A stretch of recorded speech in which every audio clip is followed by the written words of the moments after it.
Hey guys, how are all of you doing?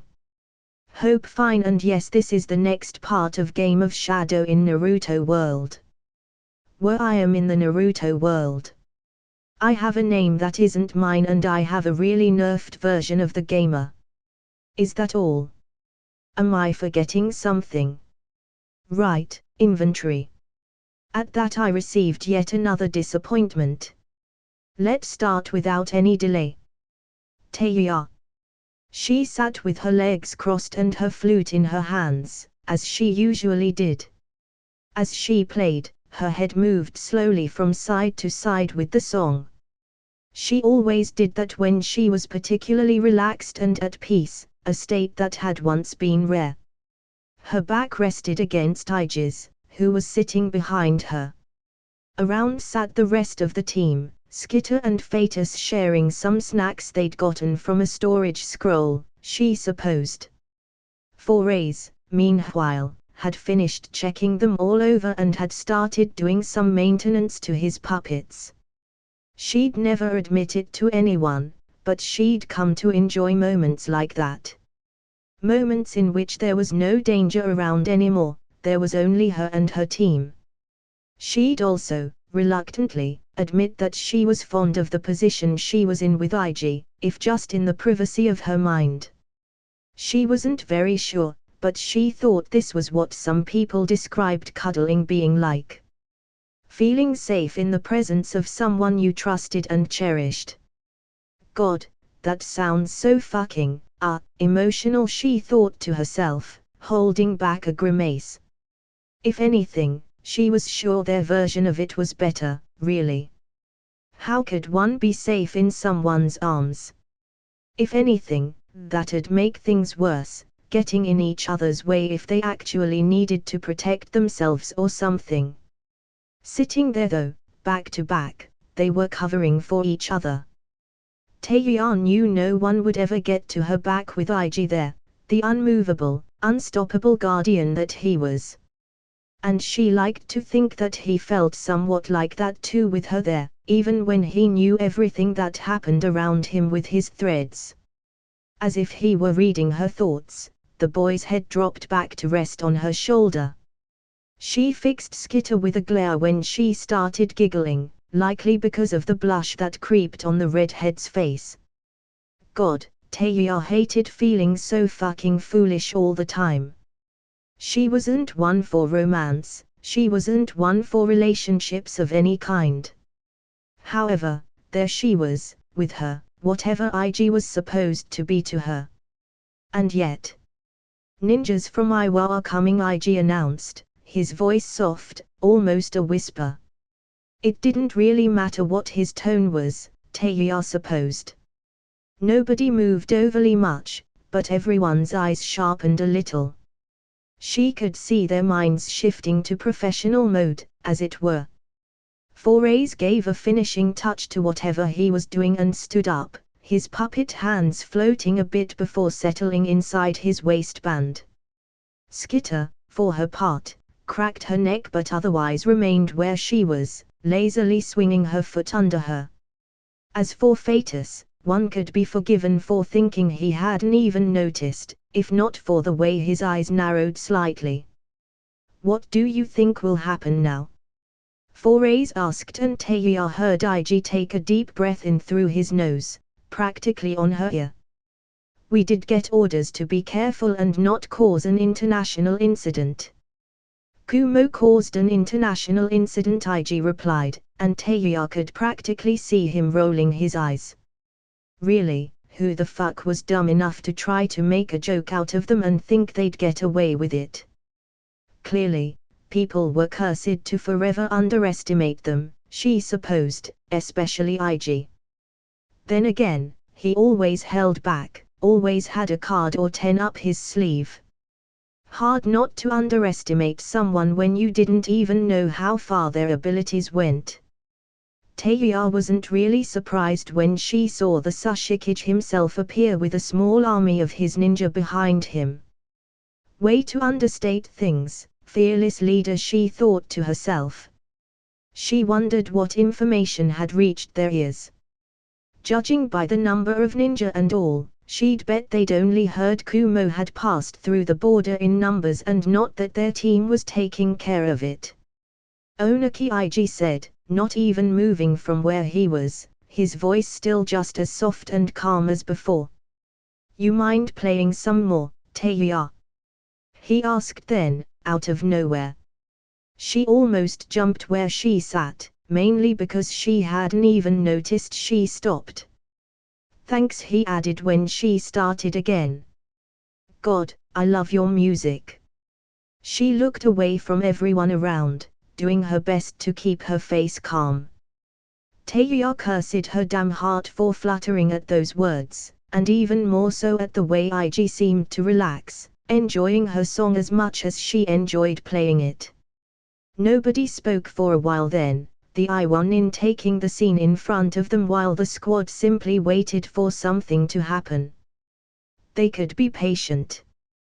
Well, it seems there are things to talk about, the Sashikage said eventually. You don't say, Ig replied almost instantly before sighing.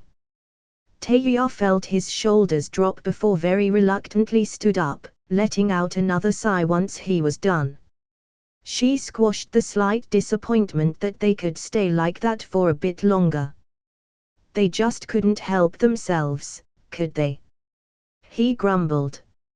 It could be the same thing that happened at the invasion, however, the village leader pointed out, and Ig hummed, conceding the point. In the end, it's likely to depend on if something else we don't know about happened, because this is just a mess. We don't know who is leading Kumo yet, do we? Ig asked, and Teiya's back straightened as his tone shifted into dangerous territory. I swear to God, if something like this happens again, I might just take it personally and go pay them a visit. Nobody scoffed, or doubted, or so much as commented. The I1 behind Onaki gave away much with their expressions though, and Teiya saw it. Some paled while others grinned. Nobody doubted that Ig could and likely would go through with it. She wondered how many believed he'd pull it off. She knew she did though. Oh! Onaki! He couldn't believe his eyes. Was this the sight that greeted them? He thought, torn between respecting and being concerned about Ig Sato and his suicide squad. He couldn't help but wonder if this was in any way similar to what people had seen at the Canopy Bridge all those years ago. It was a massacre. There was no other way to describe what he was seeing. Kumonin laid all over the ground, sometimes even in piles, like the one the Seven Tails Jinchuriki was sitting on with the Earth Release user. They moved and twitched, some only breathed, signaling that most of them weren't dead, but it didn't change how it looked to the Sashikage. You didn't kill them, Onaki pointed out. We didn't, for the most part. Ig nodded, his eyes only half open, as if he were already done with it all and wanted to take a nap. Or, alternatively, as if he'd had his nap interrupted. From what he'd seen, Onaki wasn't sure which was the case. This is already enough of a mess to add this much death to it. I'm hoping that Kumo will just be reasonable for once and back the fuck off. Or you'll make them, Onaki finished in his head, very aware of the boy's previous words. He wasn't sure if he should be worried about that or not. On one hand, it was something that would work in his favor. On another, someone having that much power didn't spell good things for anyone. It could be in worse hands, I suppose, the Sashikage mused, only lamenting that it wasn't an I1 that had gotten that strong. Always Konoha, isn't it? It was like the village was destined to produce absolute monsters. Then again, most of the time it ended badly for the geniuses in question, the village, or both. Onaki could only really count 3 successes in that front for Konoha, really.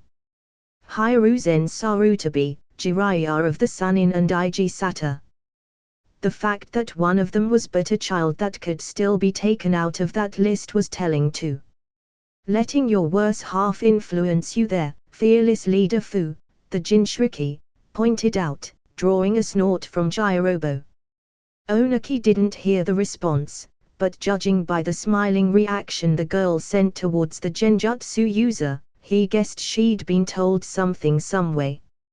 He regarded the squad themselves then. All of them looked perfectly fine. There were some signs of weariness, but they certainly didn't look like a group of 5 that had battled who knew how many ninja. That is, of course, unless you have a better idea, Old Man Sato asked then, turning to regard the village leader with a tilt of his head. Onaki grimaced then. He could have all those ninja killed, for sure. Nobody except Kumo would even fault him for it. However, he knew what that'd do to the cloud. Just like he wondered if the sight was the same, he had to wonder if the repercussions would be the same. Would Kumo and Iwa become the new Iwa and Konoha? Onaki was entirely too old and tired to carry on with such things. If others wanted to perpetuate such grudges, they were free to do so. The Sushikage wanted no part in all that, however. Imprisoning all of them was downright laughable. He didn't think there was even enough room for so many ninja. If he let them go back to their nation, however, he risked Kumo trying again in some other way and being more successful. Then again, he turned to look towards the person that had taken care of the attack. Sato started then, pulling Onaki from his musings. I heard a while back that some of my friends were being sent over here to help with this whole thing, he said. A statement that seemingly came out of nowhere, but the Sushikage knew that couldn't be the case. And why is that relevant? He asked, not feeling up to playing games. Despite the curt tone, Sato smiled appreciatively. Certainly not one for politics, that one, if only because he didn't seem to like the roundabout way they seemed to work in. Because if you can arrange for me to see them sometimes, I can be convinced to stay here and keep an eye on these idiots, the boy explained, giving a fallen Kumo-nin a kick that had the shinobi groaning. All things considered, I think Hiruzen will let us. Onaki raised an eyebrow at that.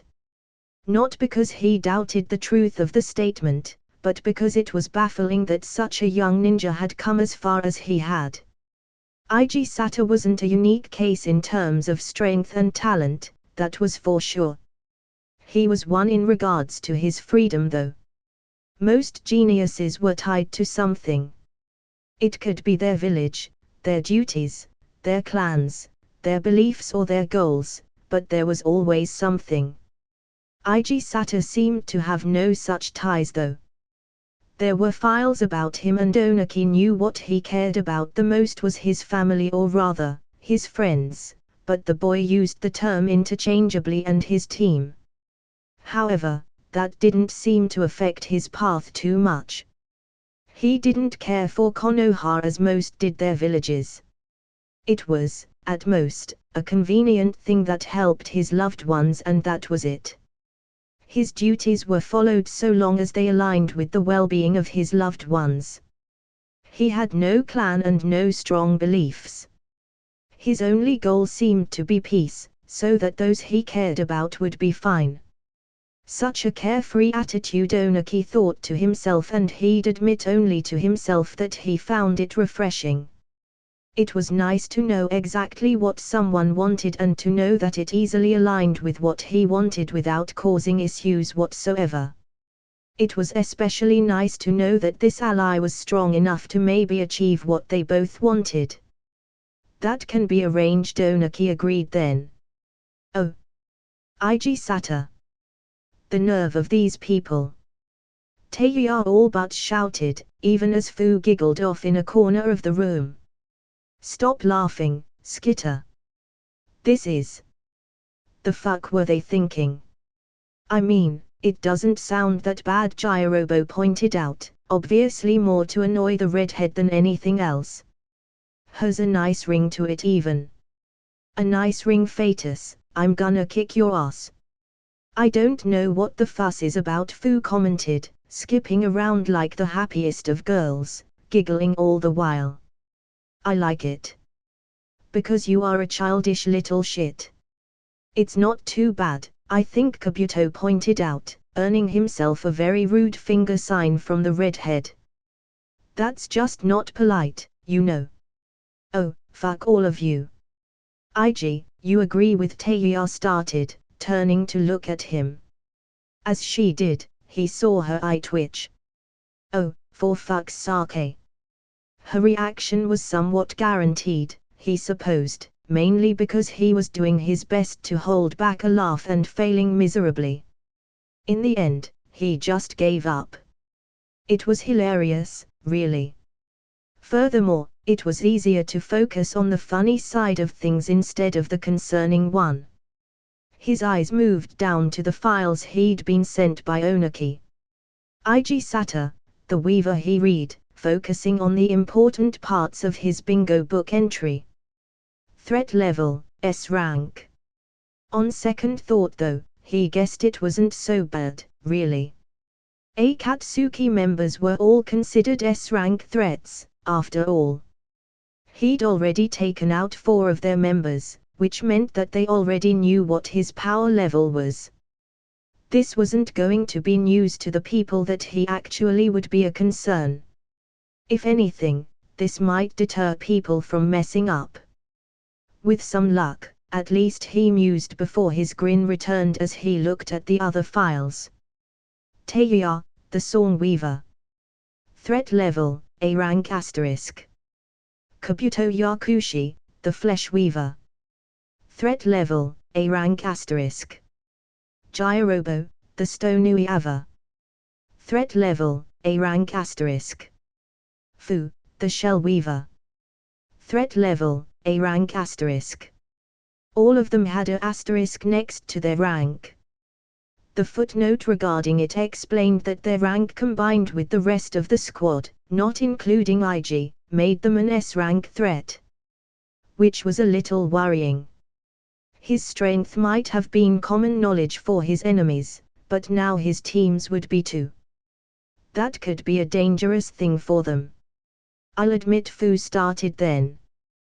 That Shell Weaver doesn't sound as cool as all the others. Wasn't there a better one? Like what? Armor Weaver. Chiton Weaver. Jirobo pointed out, drawing a grimace from the girl. They had to keep to the theme, he added, and IG saw his eyes darting towards Teiya, who was looking at all of them with a quickly reddening face. Stop laughing, goddamn night. The redhead demanded, glowering at IG, who'd chuckled again. Yes, dear, he replied with a wide grin, which made her face twist in all sorts of ways. You all suck, she grumbled to herself. Chuckling again, much to Teiya's annoyance, IG looked at the files again and brought his cup of coffee to his lips. With a sigh, he leaned back against the couch and closed his eyes for a bit. It was nice to have some time to relax and not sit out there on the border. It wouldn't be long before they had to go back, but he'd enjoy it for however short their stay was. As he opened his eyes though, he was met with a screen. Quest complete, defend Iwa's border. Reward. +2 to all stats. Plus perk updated, Metal of Men. Plus title updated, Redemption of the Leaf. Plus title updated, The Weaver. Neat, he thought with a slight smile. Redemption of the Leaf was still very situational, but at least it had come in useful for this mission, and who knew, maybe it would see some action in the future too. He'd already committed the mistake of thinking that it had just never be used before. IG Sata. Main title, The Weaver. Secondary title, Prodigy. Energy points, 1220/1220. Chakra points, 1525/1525. Natural energy points, 0/1525. Beast chakra points, 0/0. Strength, 61. Dexterity, 64. Constitution, 61. Chakra, 61. Chakra control, a. Looking good. IG mused, wondering how crazy his status screen would look when all his buffs and skills were active. It would be a sight to behold, really. Shame that the people I fight against don't make any sense either, he lamented. The Weaver increases stats when fighting alongside members of the Spider Clan by 20%. Increases stats when fighting with New Ivory by 35%. Increases the effects of Bloodlust when using threads by 40%. Increases the effects of thread-based techniques by 30%. Increases the effects of lightning release techniques by 15%. Increases the effects of fire release techniques by 10%. Increased the Bloodlust effect and the Jutsu releases, he noted on that screen. His title was getting more and more ridiculous, which was great. That was just the kind of thing he needed, really. With any luck, he'd get a bunch of updates more as time went by and before shit truly hit the fan. Redemption of the Leaf increases stats when fighting in and for the Land of Earth by 40%. Increases skill efficiency when fighting in and for the Land of Earth by 30%. Metal of Man.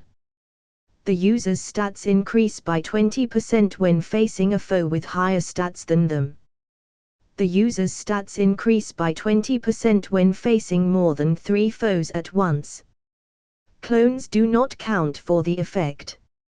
Overall increase in these two too, which is nice, he noted, taking another sip from his drink.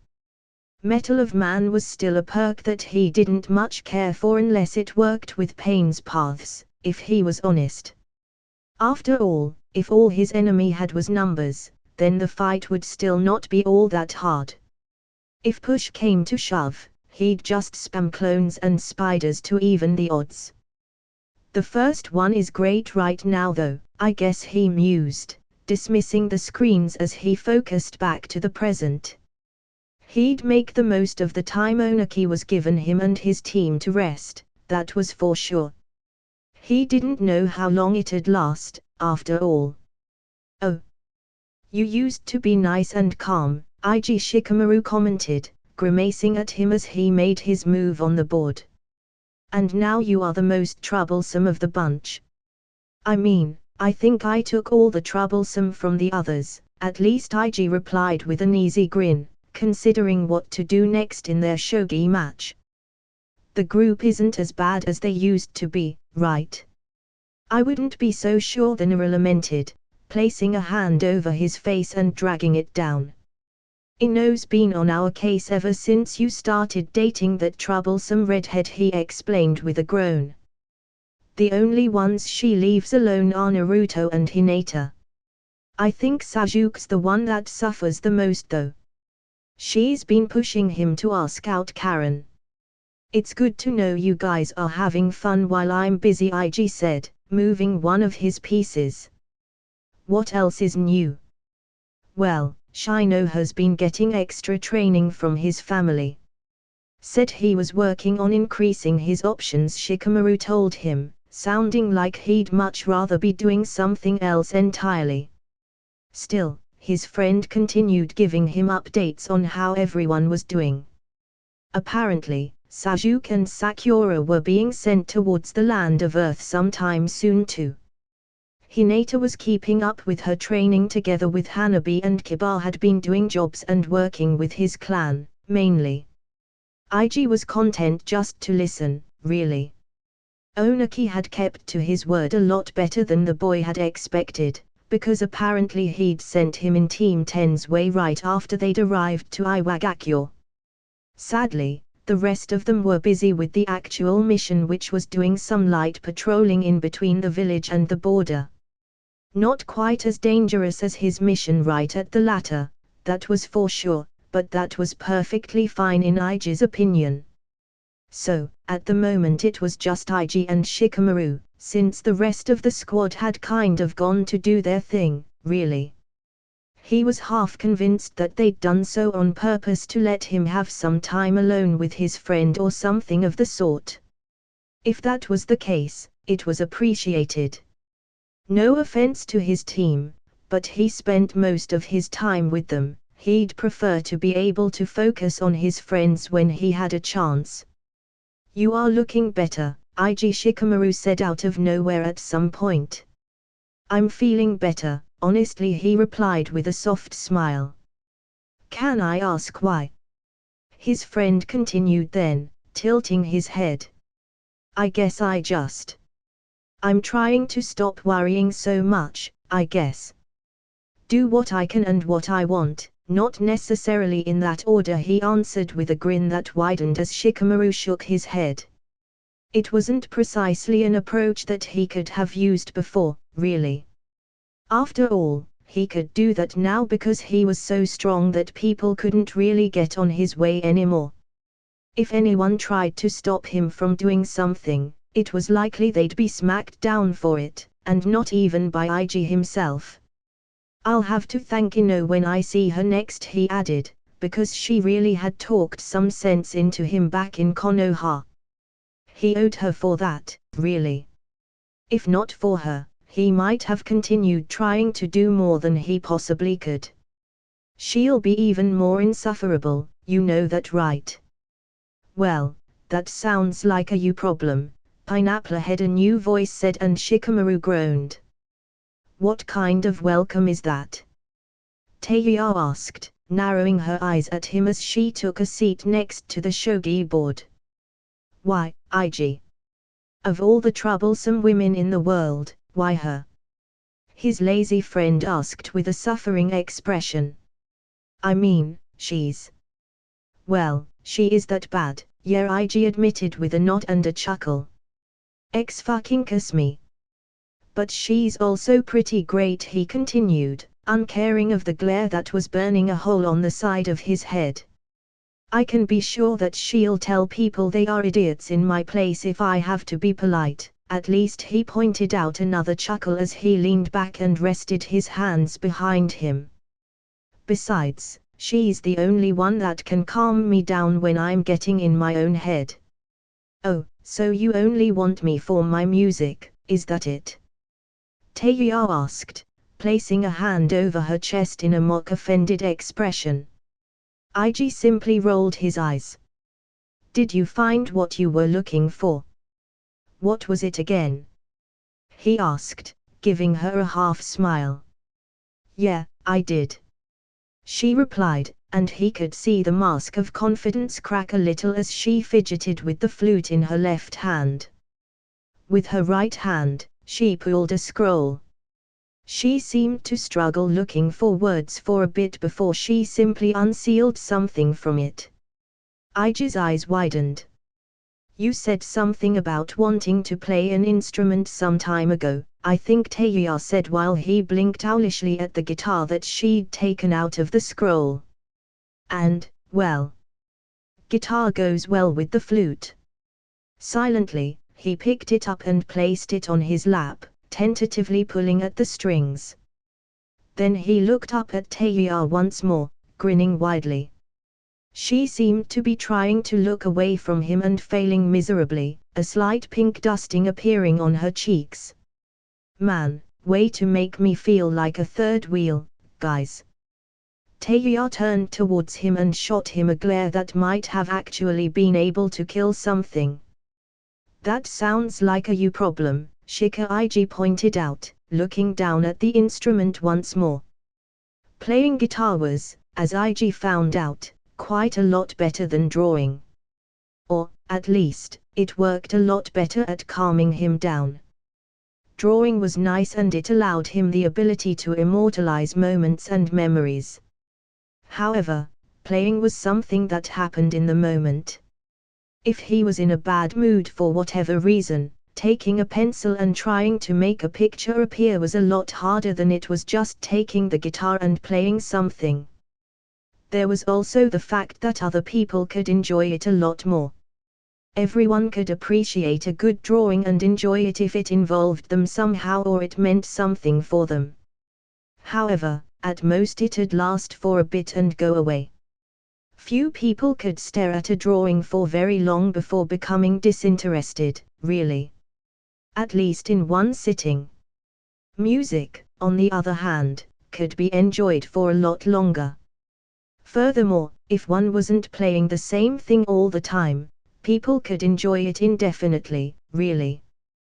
Why didn't I pick this up before? He couldn't help but wonder, as his fingers pulled on the strings for a song he'd been trying to make work for a while. IG had taken to playing the guitar quite easily, really. However, it was probably a bit unfair, he supposed. After all, Living Thread worked on those strings too, which meant that making mistakes became a little harder when he could command the things with his mind instead of with his fingers. It felt quite a bit like cheating, he'd admit, but he'd take it. There were few things more frustrating than the wrong sound being thrown into a song, he'd found. Guitar mastery has gone up a level. Nice, IG thought to himself as he continued playing. The screen distracted him, but he did his best not to let that get in his way. It was probably the least distracting thing happening at that moment, honestly. One would think the explosions and wild movements going on around him would do at least a little more to his concentration. IG found that it wasn't all that much of a problem, really. He had faith in the twins and what they were doing. Besides, if something happened, he was likely to be given warning or something. He didn't have anything to worry about. In case all that somehow failed, he trusted his teammates. "We've got this," Kij muttered, his strained voice belying how much effort he was putting into the current exercise. IG didn't know why the Orochimaru lookalike was even trying to hide that, really. He knew it was a difficult thing, what they were trying to do. Because he's a pride-driven fool, Hakai explained, even though her words made IG want to laugh. She was one to talk, honestly. She could be just as bad, if not worse. "I'm not," she protested. IG didn't comment, but all three of them knew that he wasn't gonna take his thoughts back.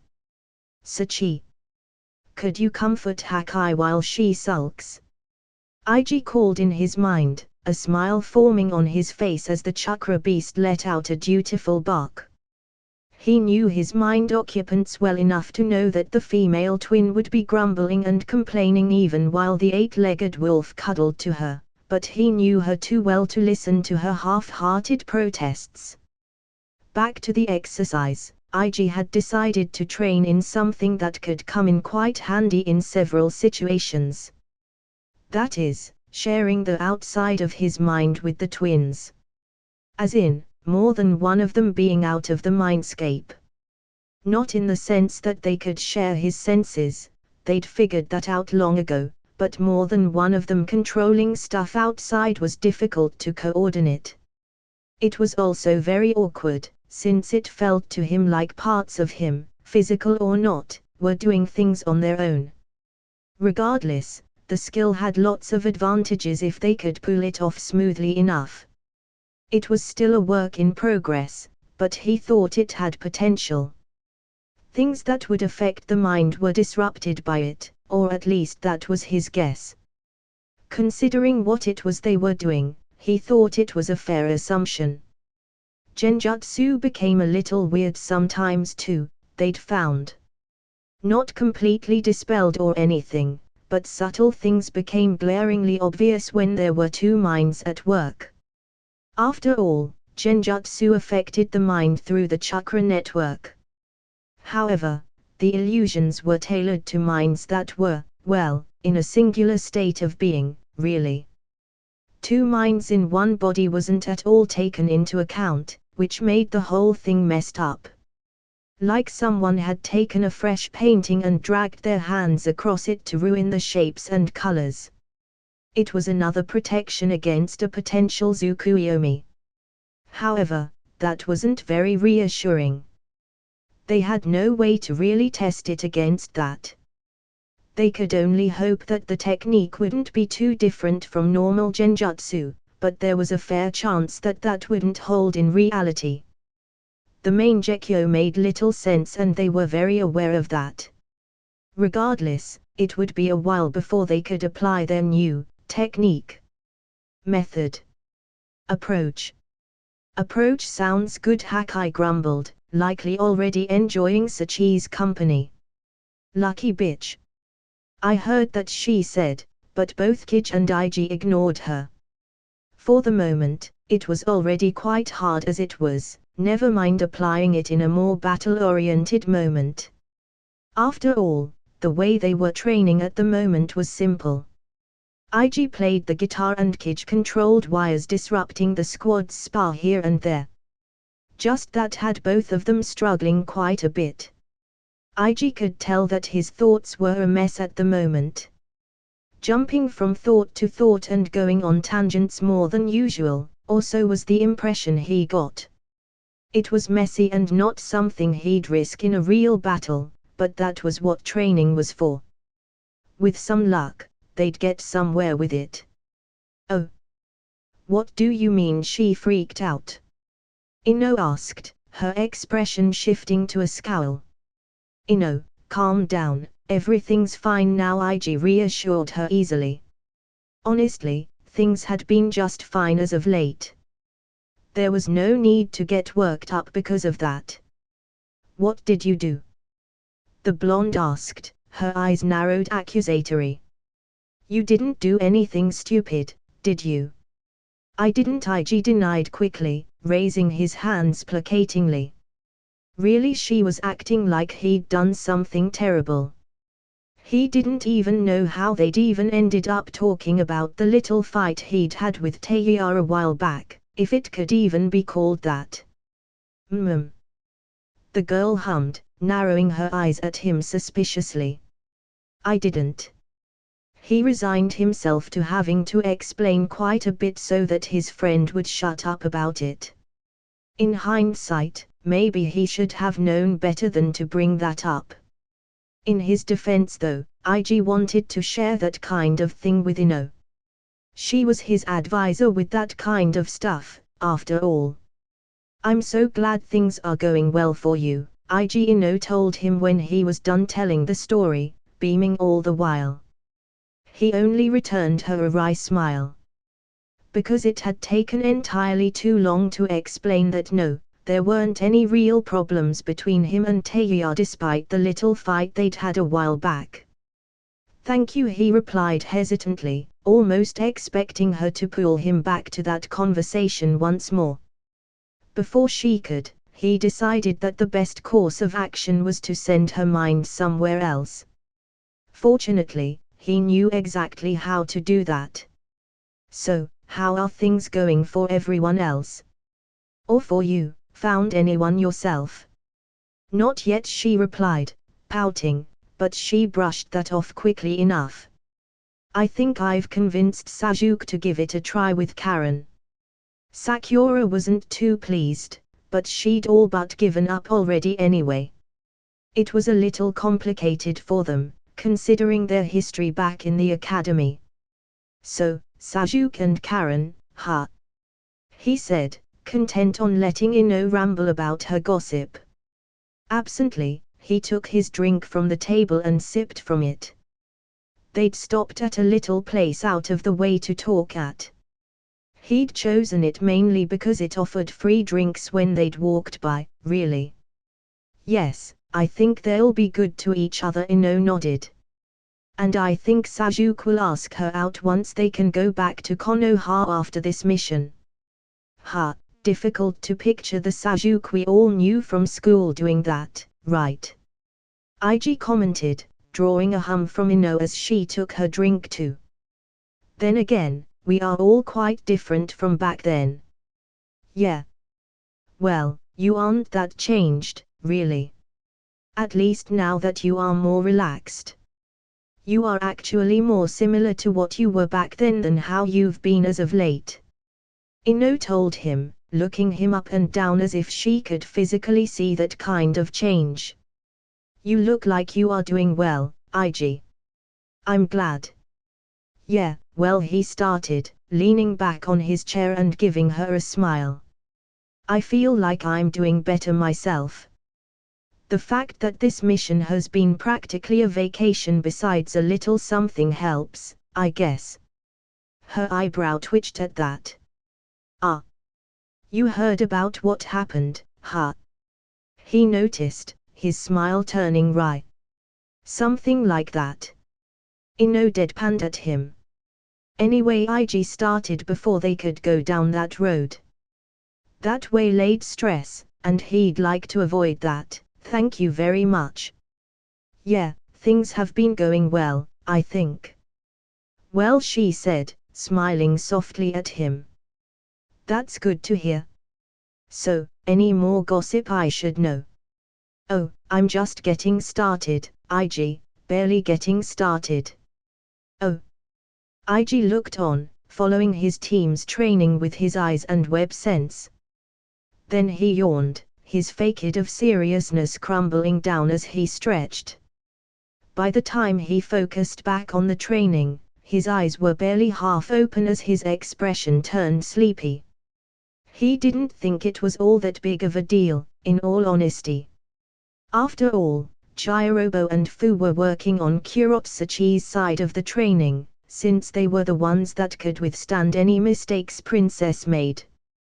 It was basically a spar in which she would test stuff against the squad members. Most of her ideas failed, some others needed to be worked on, and a few succeeded. Regardless, the pair could tell her most of what she needed to know without his input, really. As for Taeya and Kabuto, the two were training behind him at the moment. More genjutsu training, really, while the medic nin used his puppets too, which was something he usually didn't do during normal training against illusions. As Taeya saw it, it was almost like training against more numerous forces, which was fine in his opinion.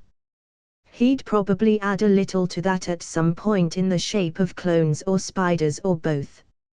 He leaned against the redhead's back and she did much the same in response. His head tilted back, resting on her shoulder as he looked up at the sky. Her music reached his ears loud and clear and he smiled appreciatively as it shifted to a softer tune. He closed his eyes, which didn't do much, considering that he could still see everything with his wires. A second later, he turned off web sense for a moment, to be able to focus solely on the music. He had a clone made just for this, after all. To be able to be distracted and focus on other, less important things and not feel guilty. To allow himself moments of peace, when he needed them. Your hair's getting longer, Ig Shirakumo commented from his shoulder, poking her legs at his head. She was right, he knew. It had been quite a while since he'd run into Deidara and Sasori and gone through that mess. What do you think, Shira? Should I keep it like I've had it lately? Or go back to how it was before? He wondered out loud. He was probably annoying Taeya, but she was training. If some idly chatting was enough to disturb her, they probably had other things to be concerned about. I liked how you had it before, I think. It was simpler but it suited you, the spider summon replied, still poking at his hair. What do you think, Taeya? He asked then. Said girl didn't so much as twitch, but he noticed a slight shift to the music. The song was still soft, but just the smallest bit different. He couldn't quite place what the actual change was, if he was honest. Whitey is onto something, the redhead replied with her genjutsu voice. Stop calling me that, the spider whined then, twitching in both annoyance and slight mortification. No, was Taeya's merciless response. Ig-2, your girlfriend is mean, Shirakumo protested then, poking at him more aggressively. Yes, she is, he agreed, his lips tugging up into a smile. His eyes remained closed. The smallest use of web sense told him that Teiya's expression twitched for a split second before returning to normal. Your point? Tell her to be nice. She wouldn't be my girlfriend if she were nice though, he said then, his grin widening the smallest bit. Ig-3, don't be mean. Sorry, he replied, still smiling peacefully with his eyes closed. Must be my mean girlfriend's influence. I'll tell Mum. Go ahead, Ig shot back calmly. Be sure to tell her that you weren't actually training genjutsu dissipation too. That made the little arachnid freeze for a second. He. There's no need for that. It's all fine, Shirakumo said nervously. No, you've got a point, Whitey Teiya started, and if she could have, Ig was sure she'd have been smirking at the white spider. I should be doing as I'm supposed to and helping you train. There's really no need though, Shirakumo tried. It was a worthy attempt, but it was ultimately destined to failure, sadly. I insist, Teiya dismissed, her music shifting, probably to apply a genjutsu on the spider summon too. That'll teach her, the flute player muttered, and Ig saw her eyes narrow slightly through web sense. Stupid Whitey, she added then, as Shirakumo started whining louder from whatever Teiya had inflicted on her. So, you liked my hair how it was before, huh? Ig asked then, adjusting his head's position on her shoulder. Good to know. I meant that it was better as it was before, not that I liked it, Teiya denied, which only made him hum. Sure, whatever you say, he replied with a slight smirk. Idiot, she grumbled, saying nothing else for a long moment. It was fine. He liked to just listen to her music well enough, and she was training, after all. He didn't want to annoy her too much. In the end, she interrupted the silence herself. I'm your mean girlfriend now, huh? At any other moment, maybe Ig would have given it more thought. They'd never quite agreed to a label or anything. They hadn't even talked about it at all. They were a weird pair, that was for sure, so the topic was never something they really approached at all. They'd just gone with things. That has been working well for us so far, Ig mused. Yeah, you are, he answered confidently, still smiling. HMPH, she huffed, but her music stopped for a second. Just for a moment, she showed a smile that he found quite beautiful, if he was honest. Then, it was gone, her music coming back as she started playing and focused on what she was doing once more. Idiot, she told him with her genjutsu. I suppose I am your idiotic boyfriend, then he accepted easily. Oh. Good, isn't it? Ig asked, grinning at Chaoji as the other boy stuffed his face. Yeah.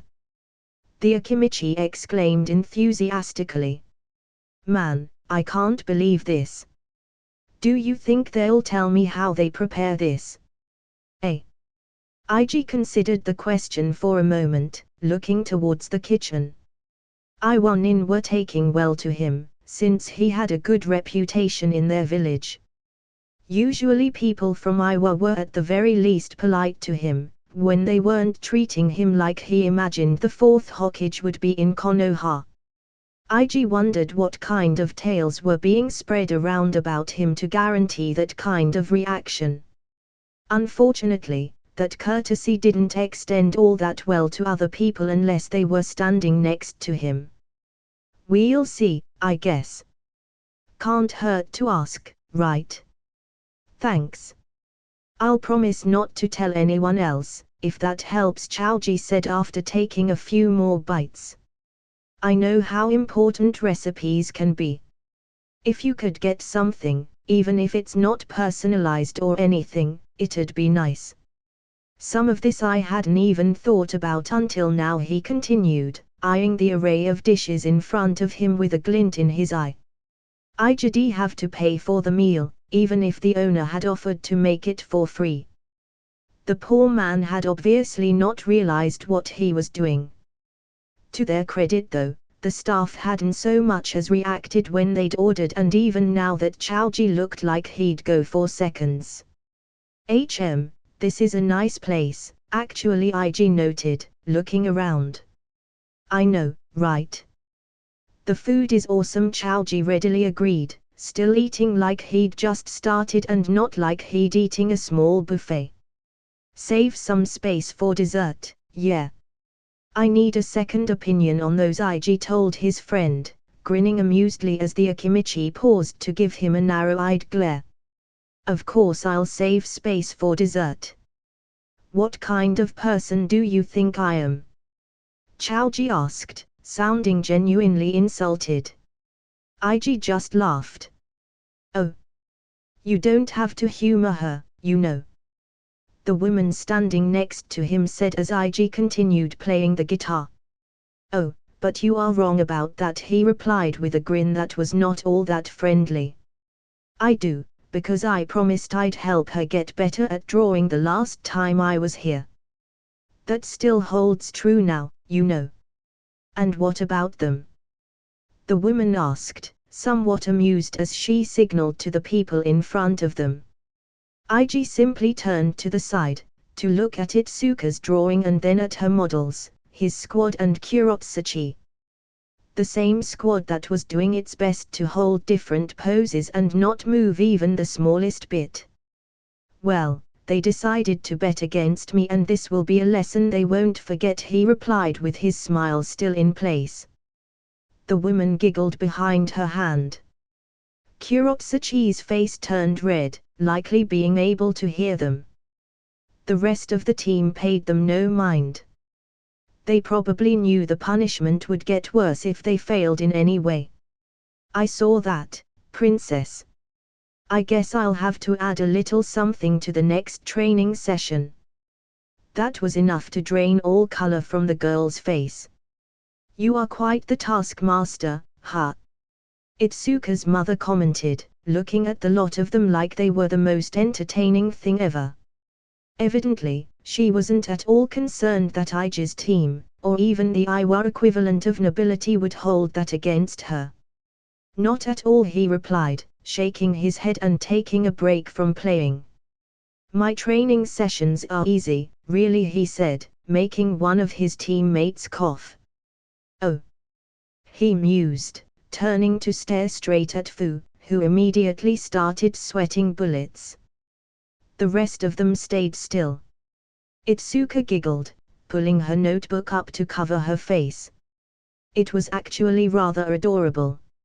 Evidently, her mother agreed, if the look she gave the child was any indication. Truly, thank you for this, IG. If you ever need flowers, be sure to tell me, the woman told him, and he blinked. You have a flower shop? Indeed, she answered, looking at him curiously. IG simply looked towards Taeya, and he could tell that she was making a very good effort not to look at him or otherwise react. She failed though, because slowly her face started coloring. Oh. Itsuka's mother seemed to have noticed too, and that only made the genjutsu user blush deeper. Indeed, IG repeated. Guess I'll be paying you a visit sometime soon. Maybe with company. As it is, I have 4 people that have earned themselves harder training. Jirobo and Kabuto paled, likely wondering which of them had slipped up to earn the extra training, which is to say punishment. They hadn't, of course, but that comment made them both fail. IG grinned widely at that. It was actually just 3, but now it's 5, I guess, he commented then. Truly, I have such a dedicated squad, don't I? Seems so, Itsuka agreed with a nod and a poorly contained smile. Anyway, keep it up, yeah. IG told the girl, who quickly focused back on drawing, which was a bit funny to see, really. And tell me if they slip up again, okay? He added, even though Hakai would keep an eye out for him while he went back to playing the guitar. I will, Itsuka replied with an adorable amount of seriousness. Truly, she was a breath of fresh air. Guess I can leave you two to it then, the mother said, giving both of them a warm smile. I'll be back to pick you up later, okay, Itsuka? Okay, Mum. The girl replied, beaming at the woman. You are quite good at playing, aren't you, Ig?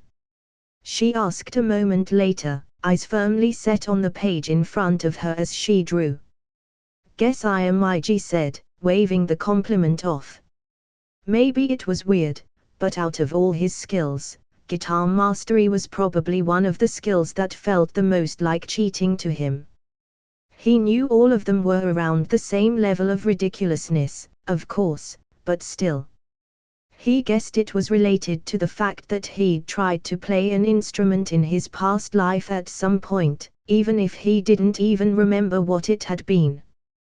That meant that he knew how hard it could be, and thus could tell that he was progressing much faster than he should. It wasn't all that important in the grand scheme of things, but it was an interesting thing he'd noticed. As he continued playing, his eyes found his teammates once more. He wasn't checking on them though, that was Hakai's job at the moment. Instead, he considered them. There were a lot of things to train on. Everything could be improved. With them and with Ig himself, he acknowledged that. The problem was that he didn't know how much time they still had at their disposal, really. That was why he was doing his best to come up with different ways to train different stuff. Think outside the box, make games out of it, and so on. Is this training for acting? Like, how well we can keep a straight face or something like that? Fu called, using her one guess. He'd given everyone one chance each to see if they could figure it out. What do you guys think? Ig asked then. Sounds about right, Kabuto agreed, quickly getting everyone else to do so too. Good guess, Ig said, and all of them sighed in relief. After all, the price for guessing correctly was that their training wouldn't be harsher if they failed to stay completely still. But you are wrong. Fucked, you are cursed, as everyone else paled. That's extra points taken from you, dear, Ig chastised her. There's a child present, you know. Itsuka just giggled.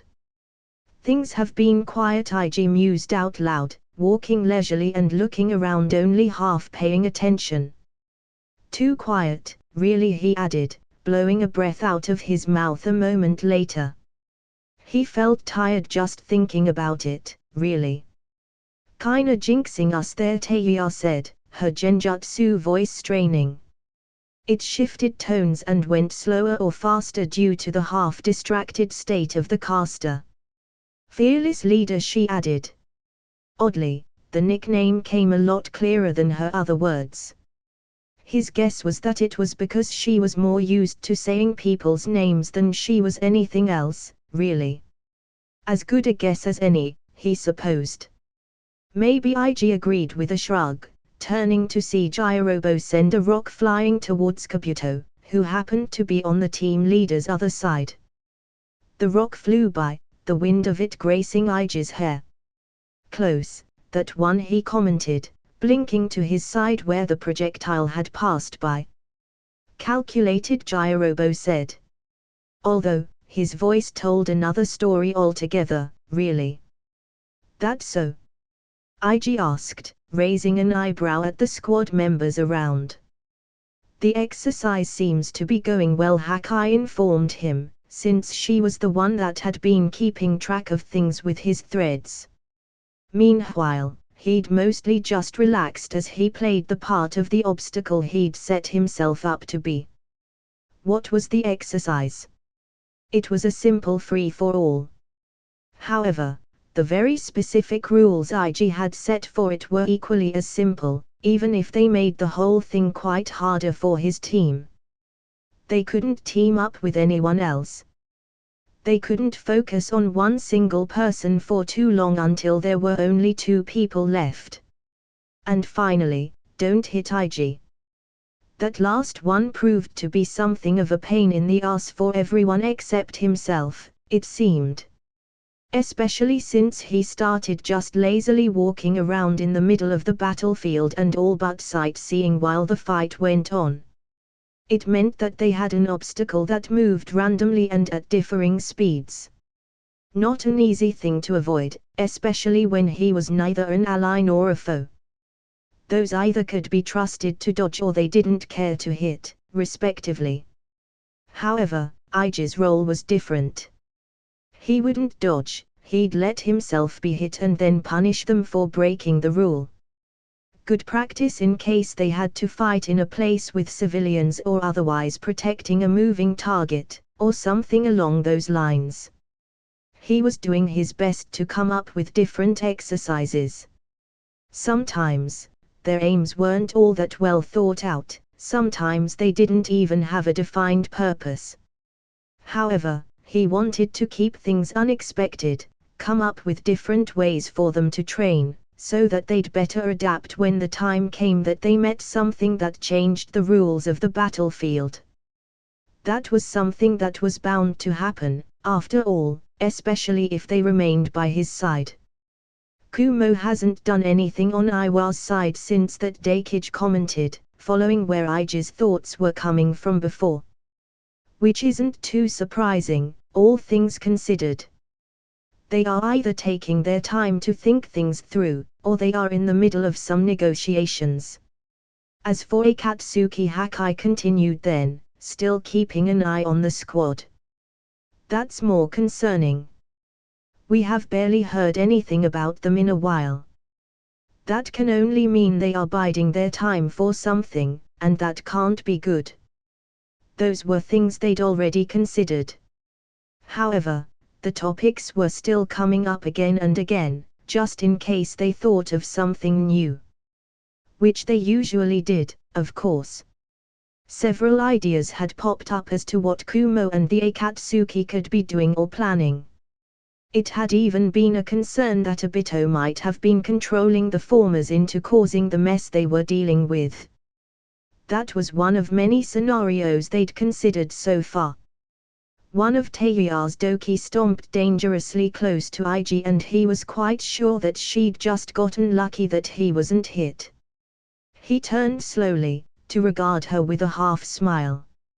She looked a little pale, but otherwise she kept going as if that were completely planned. Fu Hakai told him. I saw that. IG called, making the Jinchuriki freeze. Immediately, Hakai started telling him what she saw. Fu, Kabuto, first strike. The fight continued then, but the aforementioned had to be more careful. Otherwise, they risked having the next training session go harder on them than it should be. Like Jirobo, who had weighing seals on him courtesy of IG. That was one of the basic seals he'd bothered learning that didn't directly relate to his One Fu Injutsu project. After all, those would be very useful for training. Princess is the one doing the best right now, it seems IG commented, loud enough for everyone to hear. It was on purpose, after all. Every time one of them seemed to be doing better than the rest, he'd announce it. Even if they couldn't team up, they could find ways to still focus one party more than the rest. It also kept the fight from becoming too stale. Fuck Kurotsuchi cursed as a boulder was sent her way from one side and Kabuto, meanwhile, prepared his puppet hands to shoot at her at the first opportunity. She was doing really well though, since the only concern she really had in regards to her techniques was not hitting IG himself. The rest of them were fair game, which was a boon for her, since she did especially well when she had to target big zones. Or maybe it's Teiya. IG mused, tilting his head towards his girlfriend. difficult to tell, he added. Which was actually the truth, since the redhead also did quite well when having to target several people. She wasn't very good at taking them out, since they usually broke out of her illusions before it could get to that point, but she sure could cause chaos regardless. Damn it, IG. She complained as a scowl formed on her face. He simply chuckled to himself, starting to walk again and whistling. Oh. I half think this is a test of some kind, Fu said, eyes narrowed suspiciously as she looked around. IG had to admit, he was supremely amused by the fact that his team seemed unable to fathom him giving them a whole day to do whatever and rest. Amused and a little apologetic, but mainly the former. Not even half. I'm sure this is an exercise, Gyrobo commented, making the Jinchuriki's face pale slightly. Maybe he wants to see if we've let all the training affect us. See how we hold up. Not a bad guess, Kabuto answered with a nod, and IG could almost see the gears turning in his head. Maybe he wants to see what we do. How effectively we use our resting time. If we do something productive anyway. You guys know that I'm here, right? IG asked, looking at the group. Do you think it could be to see if we train even when he gives us free time? Kurotsuchi asked, getting a shiver from all of them. Please tell me it's not that, she added, looking at everyone but IG. Guys. This is fearless leader though, he said he'd give us a break and that's what he'll do, Teiya told them, rolling her eyes. Finally a voice of reason, as expected from his girlfriend. Honestly, one would think he'll obviously let us relax until we let our guard down and hit us with a surprise exercise. IG stood there, speechless, for a long moment. You guys suck, he muttered to himself, rolling his eyes. See if I give you a break again, he added before taking his guitar from a storage seal. Pulling at the strings to test the thing, he started playing immediately after. Can I say how unfair it is that you got so good so fast? Fu asked then, sitting down in front of him. She settled with her legs crossed, swaying from side to side as his music came to be. Well, considering all the shit I get thrown my way, IG said, his fingers dancing over the strings. I guess my good luck had to go somewhere, right? He reasoned with a grin. Too right, Teiya muttered as she sat behind him, leaning her back against his and bringing her flute to her lips. Eventually, she found a moment in his song to join in with her own tunes.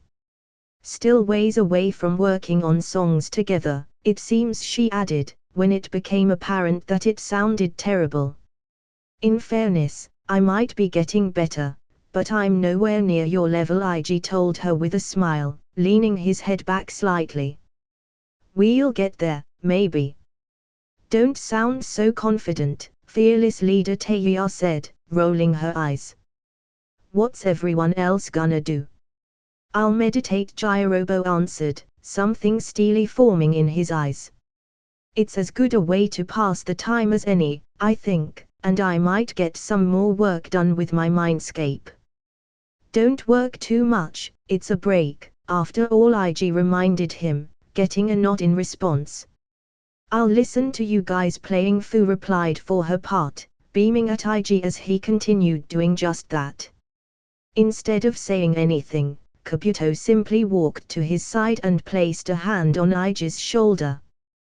Teiya didn't stop playing, but he felt her tense slightly as it happened, even though the medic had been careful not to touch her.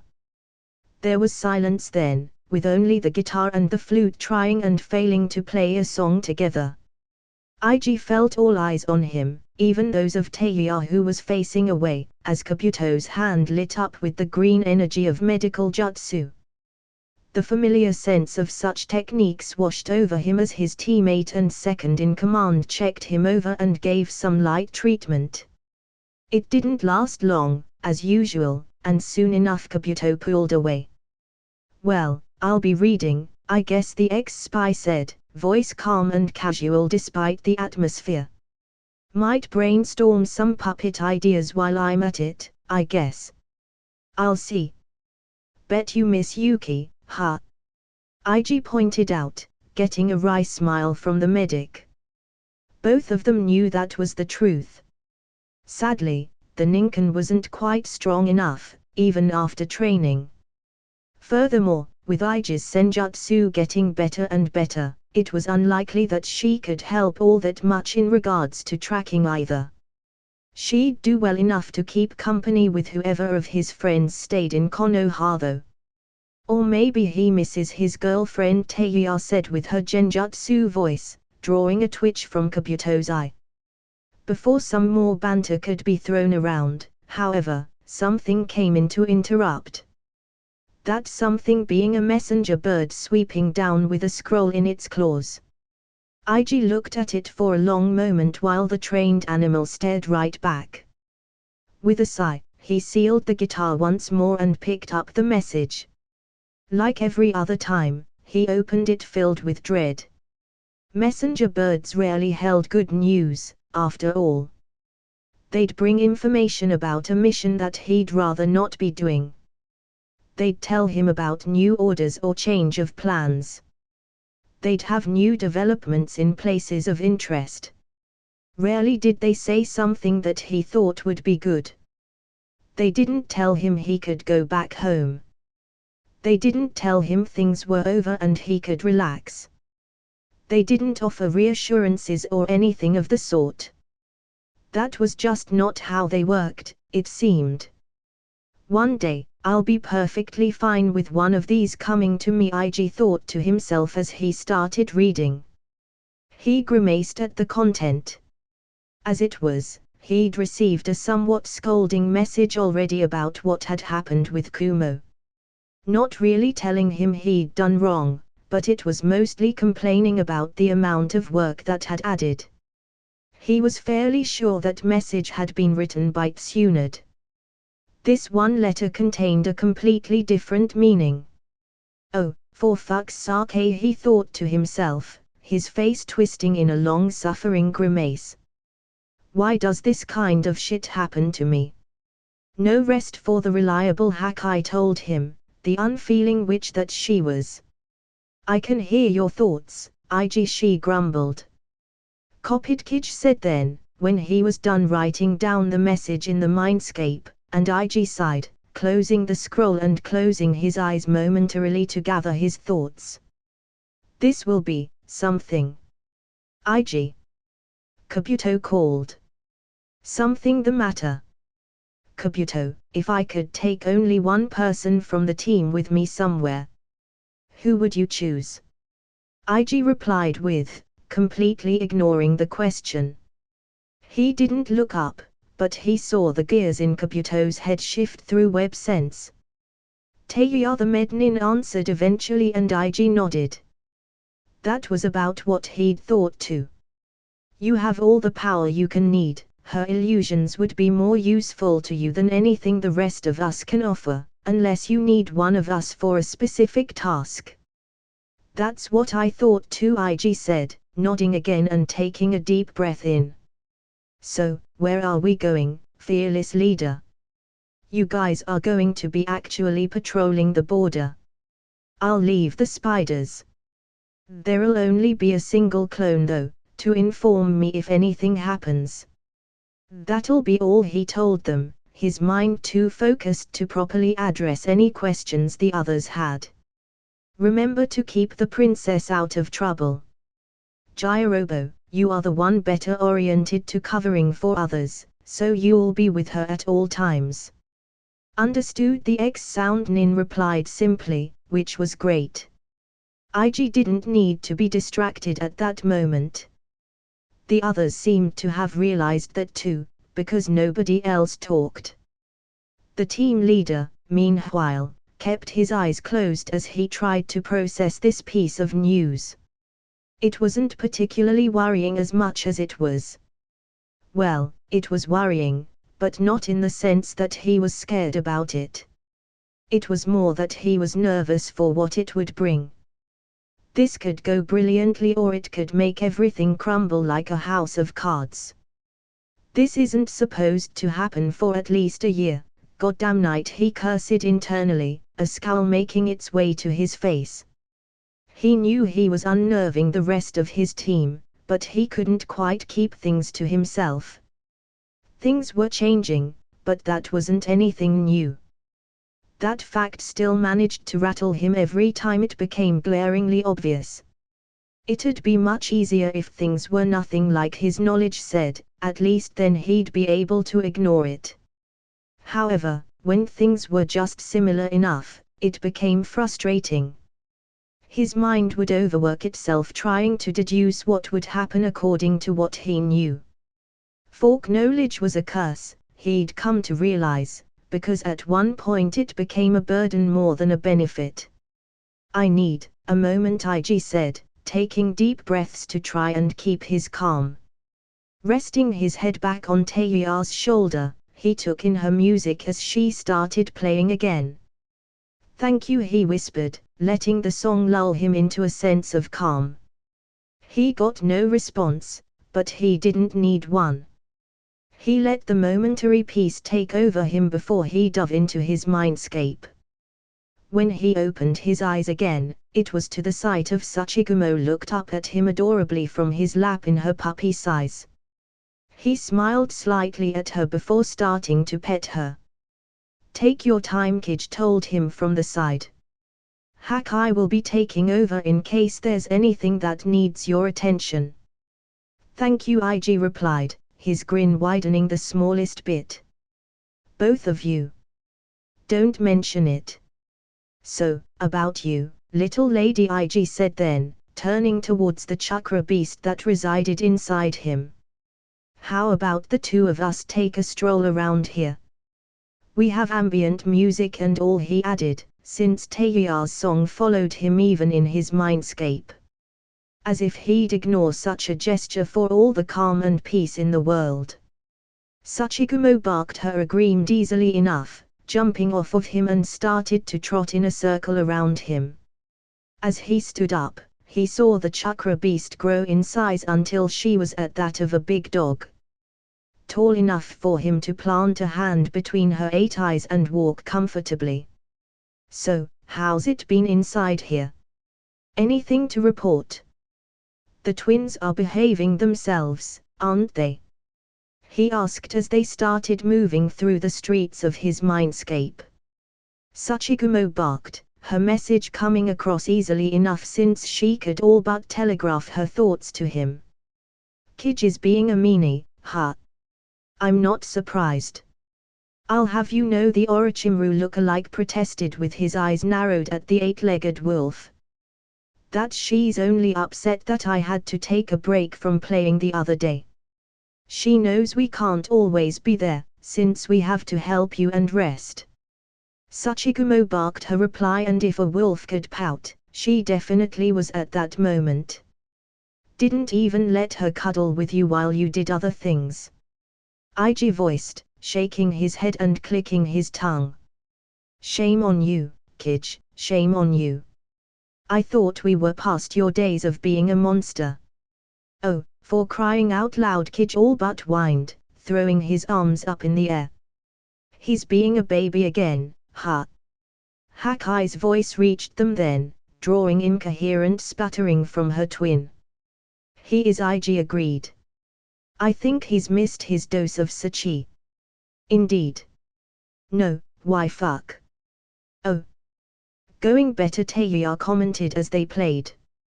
She'd picked a single song and was determined to have them both play it. IG couldn't say he minded that decision all that much. Who was he kidding? He liked the idea as much as his girlfriend seemed to. It was a little weird though, he'd admit, to hear Taeya always play the same thing. He was used to her changing the tune all the time to one thing or another. I'll just have to get good enough that she doesn't have to do that, IG thought to himself. Thanks, he said, his lips pulling into a smile. You think I could try singing on top of playing? You can do it too, but genjutsu singing sounds like cheating, more than even me using living thread on this. She huffed. I guess you can try, but once we are done with this. One thing at a time, fearless leader, she told him from where she sat on top of a boulder. As for him, he was sitting on a tree branch close by. Any idea how long it'll take them to get here? Shouldn't be that long, he answered with the slightest of shrugs, since he didn't want to disturb himself too much. Honestly, I'm not too eager for them to get here.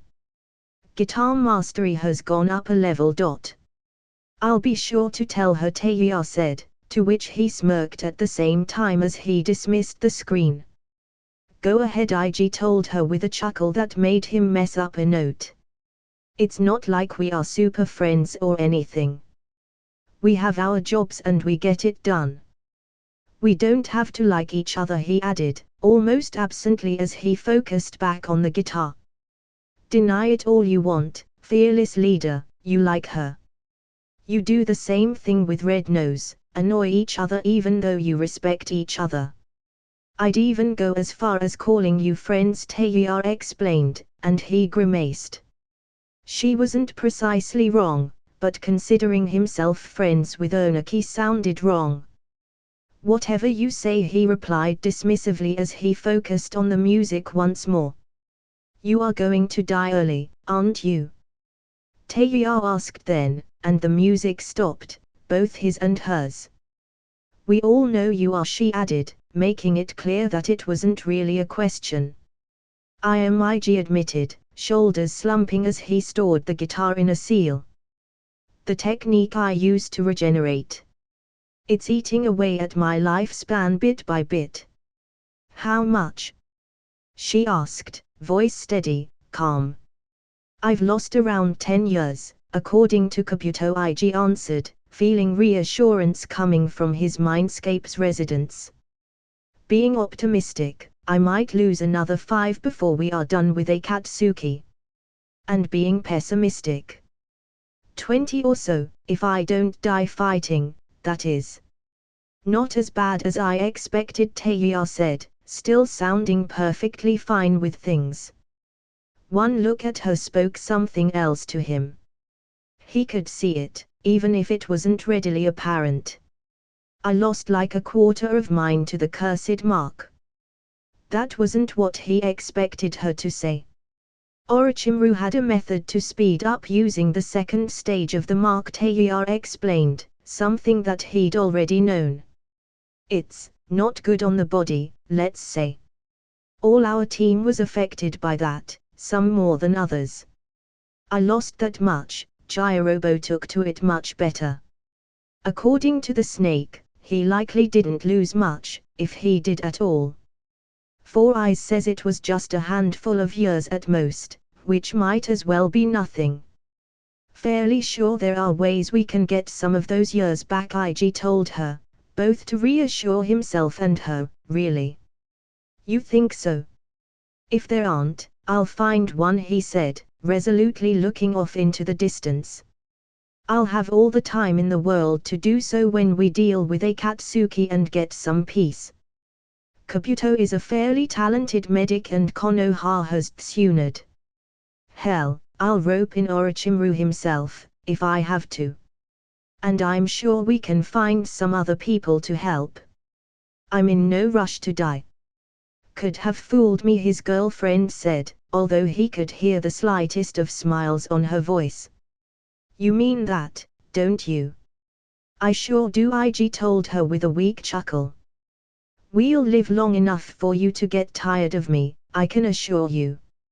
Idiot, she mumbled, her voice barely reaching him. You could get tired of me too. I guess we'll see, he said with a shrug. Do you have any plans for the future? Taeya asked then, making him blink. Well, after we've dealt with all the shit going on. Not really. I want a nice, quiet job somewhere in Konoha. At most, I can see myself being a Jounin sensei or something. I don't want to keep this up unless I absolutely have to, he explained, half-thought-up plans coming out of his mouth. It sounded more like a dream than anything else, but it was what he wanted. I guess that'd be nice, Taeya replied. What about you? Never really thought about it, she admitted, not even the slightest bit of shame or disappointment or anything in her voice. I lived my days one at a time through all my life, still do. I guess I'll keep doing it. It's worked out decently well so far. Decently well? Yes, she answered, a grin on her face. How about? Whatever she was going to ask was interrupted as shapes appeared in the horizon. Evidently, their wait was over. Ninja rushed towards them, but they remained sitting where they were. Eventually, the person that they had to escort arrived. Well, brat, can't say it's good to see you, Tsunade told them, before a smirk formed on her face. Your worse half even less so. Same, old hag, Taeya shot back instantly. We missed you too, Fifth IG said, giving her a grin as the woman grimaced. Did you have to be late to your first act as Hokage though? I'll have you know I'm perfectly on time, Brat the blonde argued, narrowing her eyes at him. I guess it'd be better if we get going, the sooner this summit is over, the better. Are you sure you aren't a ninja from here? Tsunade asked, looking around with a rather amused expression. Not that IG could blame her. For people that were more familiar with the enmity that the stone held towards the leaf, it must have been quite the sight, to see people waving at him and children coming up to greet him.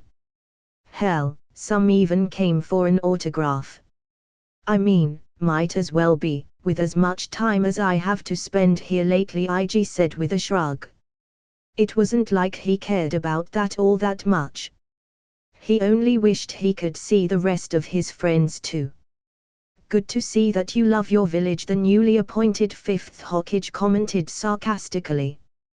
You should already know that I give no actual fucks about Konoha, he told her bluntly and honestly.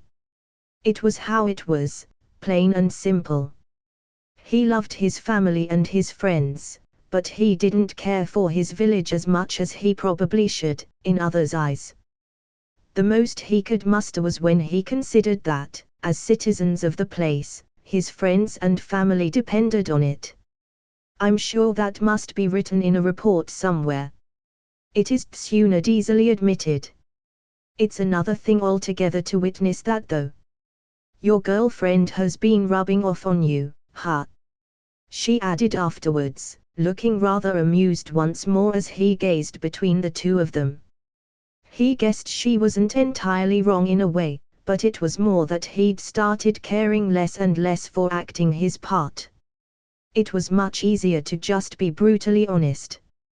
He always had that in him, old hag Taeya said, speaking for the first time since they started their little walk. I know it gets difficult to keep up as you get older, but I suggest you try and keep your worse half from speaking at all, Brat Tsunade said, her eyes growing intense as she all but glared at IG. He guessed if she were to turn to Taeya, she'd smack her none too gently. The twitch in her expression certainly seemed to indicate that, at least, she is treading dangerous waters. I mean, she's not wrong though, IG commented, his tone even, as if he were speaking about the weather. Red started to color the Hokage's face, and that's when he decided it wasn't worth the hassle to keep it up. But I guess we can leave your midlife crisis unaddressed. Midlife crisis, fearless leader, more like. And with that said, he continued, before his girlfriend could doom them and the surrounding structures and people. Is there anything I should look forward to, as it were? He asked, making the blonde woman take a deep, calming breath in before she labeled him with a glare. He just blinked innocently at her. Oh, how do I despise you, she growled, turning to side glare at Taeya. The feeling is mutual, old hag. Fifth. Please, Call me Tsunade, the woman said, her eye twitching. If you are not gonna mean the respect, don't even bother. Sure thing, old hag, he replied with a smirk as her eye twitched once more. So, about the question. Kumo called for this meeting, she said, immediately going all business on them. My guess is that they'll grovel for forgiveness and blame someone for their mess. After that, they'll want tentative peace once more, just like we've had for a while. Sounds about right, IG nodded. After they are done doing that, there'll be talks of achieving actual peace. Everyone but them wants it, so they can either join or be left out. They'll hate it either way, but we all know which is the safest option for them, and that's likely what they'll take.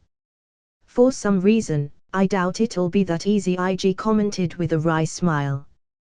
That's because you are not an idiot, Tsunade replied with a solemn nod. The wrong comment, a word out of place, a misunderstood expression, will ruin any chance of getting what we want. Just the smallest thing could make our efforts crash and burn. That's the thread we have to walk. A reassuring person, you are not, old hag Taeya pointed out with a grin. Makes me wonder how your bedside manners are as a medic. Terrible, IG told her blandly, having first-hand experience with that. Just to let you know how hard this will be, the blonde said with a sigh, completely ignoring the other part of the conversation. I'm fully expecting this to fail, but it's still our best chance. We'll be hard-pressed to get another one anytime soon. So, keep Taeya's mouth shut, is what I'm getting from all this, IG commented as they continued walking, the building that was their destination coming closer. The fuck did you say? Exactly, Tsunade agreed with a nod. Well, good thing you've mentally prepared yourself for failure, he said with a defeated sigh. I was afraid you'd say that. I'm right fucking here, you know. Taeya growled, glaring at them. Yeah. Your point. If looks could kill, both of them would be dead several times over, IG would bet. Fortunately, they couldn't. Or at least Taeya's can't, one never knows in this god-forsaken world, he thought to himself before shaking his head. In all honesty, do try to keep your mouth shut, Taeya, IG said, shoulders slumping. You know I like that you speak your mind, but I'd really like to have peace. Just think about all the time we'll have to do whatever the fuck we want. Whatever, huh? Taeya asked, narrowing her eyes at him. I can think of a lot of things, fearless leader. And I'm sure we'll have lots of fun with whatever that is, IG continued with a half smile. Just think of all the places we can visit. All the things we can try. This better go well then, Taeya said before huffing. Tsunade hummed as she considered the two of them. I don't think Naruto will mind being an uncle, at all. Taeya's face exploded in red, and even IG didn't come out completely unscathed by the comment. He made no effort whatsoever to reel in his girlfriend as she started cursing at the Hokage, who looked entirely too proud of herself. Peace, could it actually happen? IG thought to himself. Oh.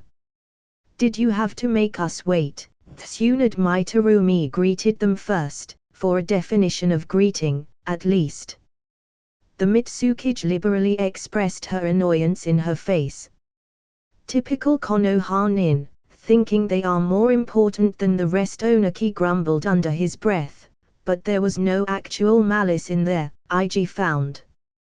There was no resentment, and if the look on the Sushikage's face was anything to go by, he seemed as anxious as IG felt about the whole thing. Formalities were spoken, but he didn't pay attention to any of them. Instead, he looked around the room. There was the Konoha side, with Tsunade, Taeya and himself. There was the Iwa side, with Onaki, Kurotsuchi and Akatsuchi, was it? There was the Kiri side, with my Chojuro and a man with an eye patch that IG didn't recognize. There was the Kumo side with her and his two guards. There was the Suna side, with the three siblings he was familiar with. Tamrai gave him the slightest of nods that he returned. It wouldn't make a difference if they had tried to be more discreet. Everyone knew that she'd been in his team before, after all. It was a very not subtle way of pointing out that Konoha and Suna were working together regardless of what they did.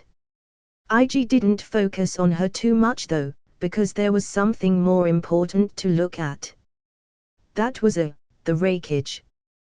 Kumo was the one that caused a mess and the one that called for the meeting.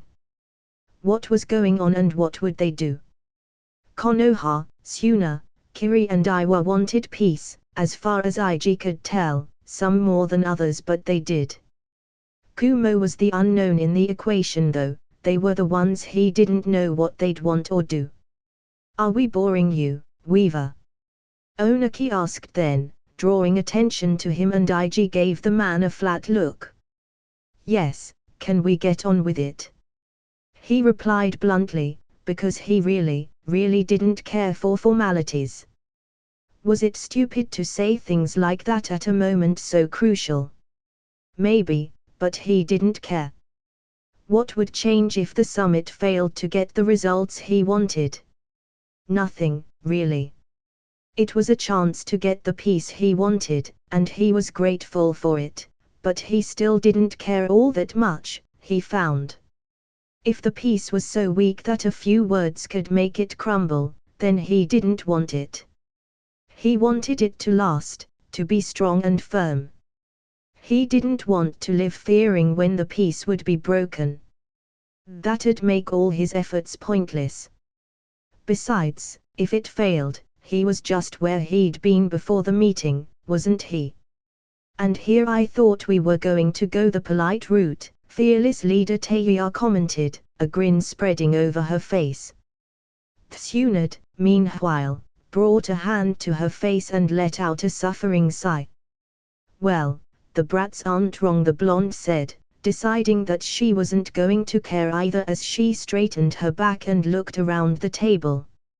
I think we can focus on what we are all actually here for, she asked, and silence permeated the room immediately after. There were no delusions as to who everyone was waiting to speak. And eventually, they complied. Let's not pretend you care for apologies, said, a bitter smile on his face. IG had noticed that he looked awful, in a word. The imposing man looked weary, frustrated and sad, all rolled into one. Nothing like the picture IG had gotten from him back during the invasion at Konoha. Nothing like what he expected. The man just looked done with it all. You don't want me to apologize for what Kumo did, the rakeage continued. You don't want reasons or excuses. You want me to sign a treaty. All of you want peace. Suna and Kiri want the time to regain their strength. Konoha and Iwa are tired of fighting. You are not wrong, Onaki, surprisingly, was the one to reply, and truthfully at that. All the leaders, everyone in the room, really, stared intently at the leader of Kumo Gakyo even as the Sushikage spoke. But are you going anywhere with your speech? The point I'm trying to make is that I'll sign a peace treaty, said, calmly, as if he hadn't just dropped a bomb in the room that nobody had been expecting. At least not like that. There was silence then, as he leaned back on his chair. A weary smile on his face, he looked at all the other leaders. Truth is that I'm officially the fourth rakeage. Nobody spoke then, but they didn't need to. It was obvious what the follow-up question was going to be. However, didn't immediately continue. Instead, he looked off to the side, out of a window that faced the mountains away from Iwagakyo. Unofficially, I'm the fourth and the sixth, the man added, his grin turning into something bitter, something resentful. So, there was someone else in charge sometime between the invasion and now. IG thought to himself, and what that could mean. All things considered, I don't care anymore. Kumo didn't have the strength to fight your 4 villages before. Now he paused for a moment, and nobody missed the way his eyes moved towards IG and Taya. Now, less than ever. So, I'd like to take the chance to ensure my village isn't wiped from the face of the world. It should have been a relief to hear that. It was great news, just the kind of thing they wanted to hear. That, however, was the problem. It was too good, too perfect. It aligned with what everyone hoped, wished. There was no way that such a thing would happen. Something had to be up, and they all knew it. That was the kind of world they lived in.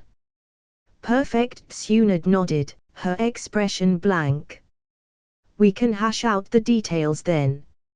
Surely you don't believe him, I called out, turning from her to the new Hokage. You have to know there's a trap lying there. Maybe there is, Tsunade agreed, tilting her head to acknowledge the point. But I can also see how it could be true. And I'll believe that. Mainly because if Kumo breaks a treaty like this, he'll face the wrath of something he can't afford.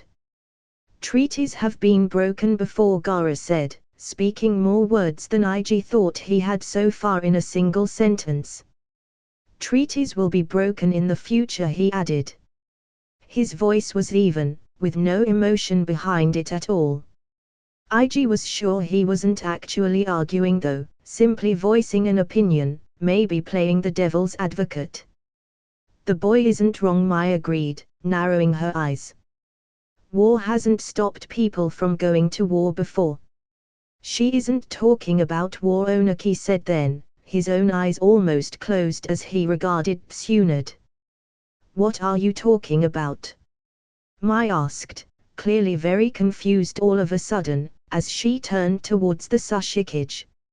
I mean that he can't afford to anger the Weaver here, Tsunade said bluntly, signaling behind her where he stood. IG, meanwhile, wanted to roll his eyes at the lot of them when they looked at him. He'd almost seen that coming himself, almost. The yellow flash stopped a war with a massacre. The Weaver might have done the same thing, this time without it even having started, Gaara said then, his tired, green eyes looking away from IG almost immediately. The team leader found it a little weird to hear the Kazekage talking about him like that when they'd had rather friendly interactions before.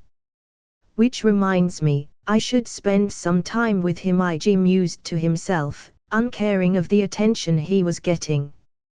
Just as idly, he noticed that Tsunade and Gaara had come ready to team up on the other 3. It wasn't some grand deduction or anything, they weren't being very subtle about it. He'd be more surprised if they hadn't prepared the whole thing. Not to discredit the power of the Weaver and his squad, the Mitsukage started, looking like she didn't even know where to begin saying what she had in mind. But surely you aren't making that comparison seriously. Haven't you got a report of how the battle on the land of Earth's border went, Mitsukage? Asked, raising an eyebrow at the woman. If her expression was anything to go by, she didn't appreciate the tone nor the question. Your forces were repelled, yes, but either your intelligence wasn't as good as it should be, or you didn't pay enough attention, interrupted, his expression twisting into a mocking smirk. Although, IG wasn't too sure if he was mocking Mai or himself, really. Because our forces were neutralized, later sent back to our village. Furthermore, while not many died in that battle, most of them will never be able to work as ninja again. Unless they are treated by the Flesh Weaver. That's what my medics gather. They can't put them back to how they were on their own at all. IG asked, actually curious. That would be quite the accomplishment from Kabuto, if that were true. With time, my medics would be able to start healing them. However, it'd take time and it'd be a case-by-case endeavor, explained, entirely too freely, in Ige's opinion. Regardless, everyone knew what that meant. Kumo was likely to take a while to recover its forces, either by recruiting new ninja or by curing those that had fallen. I was actually going to ask for that to be a requirement of our agreement. For your squad member to heal our ninja. You think we are foolish enough to give you back your army? Onaki asked, raising an eyebrow at the wreckage. I think you are smart enough to realize we can't afford another battle like that.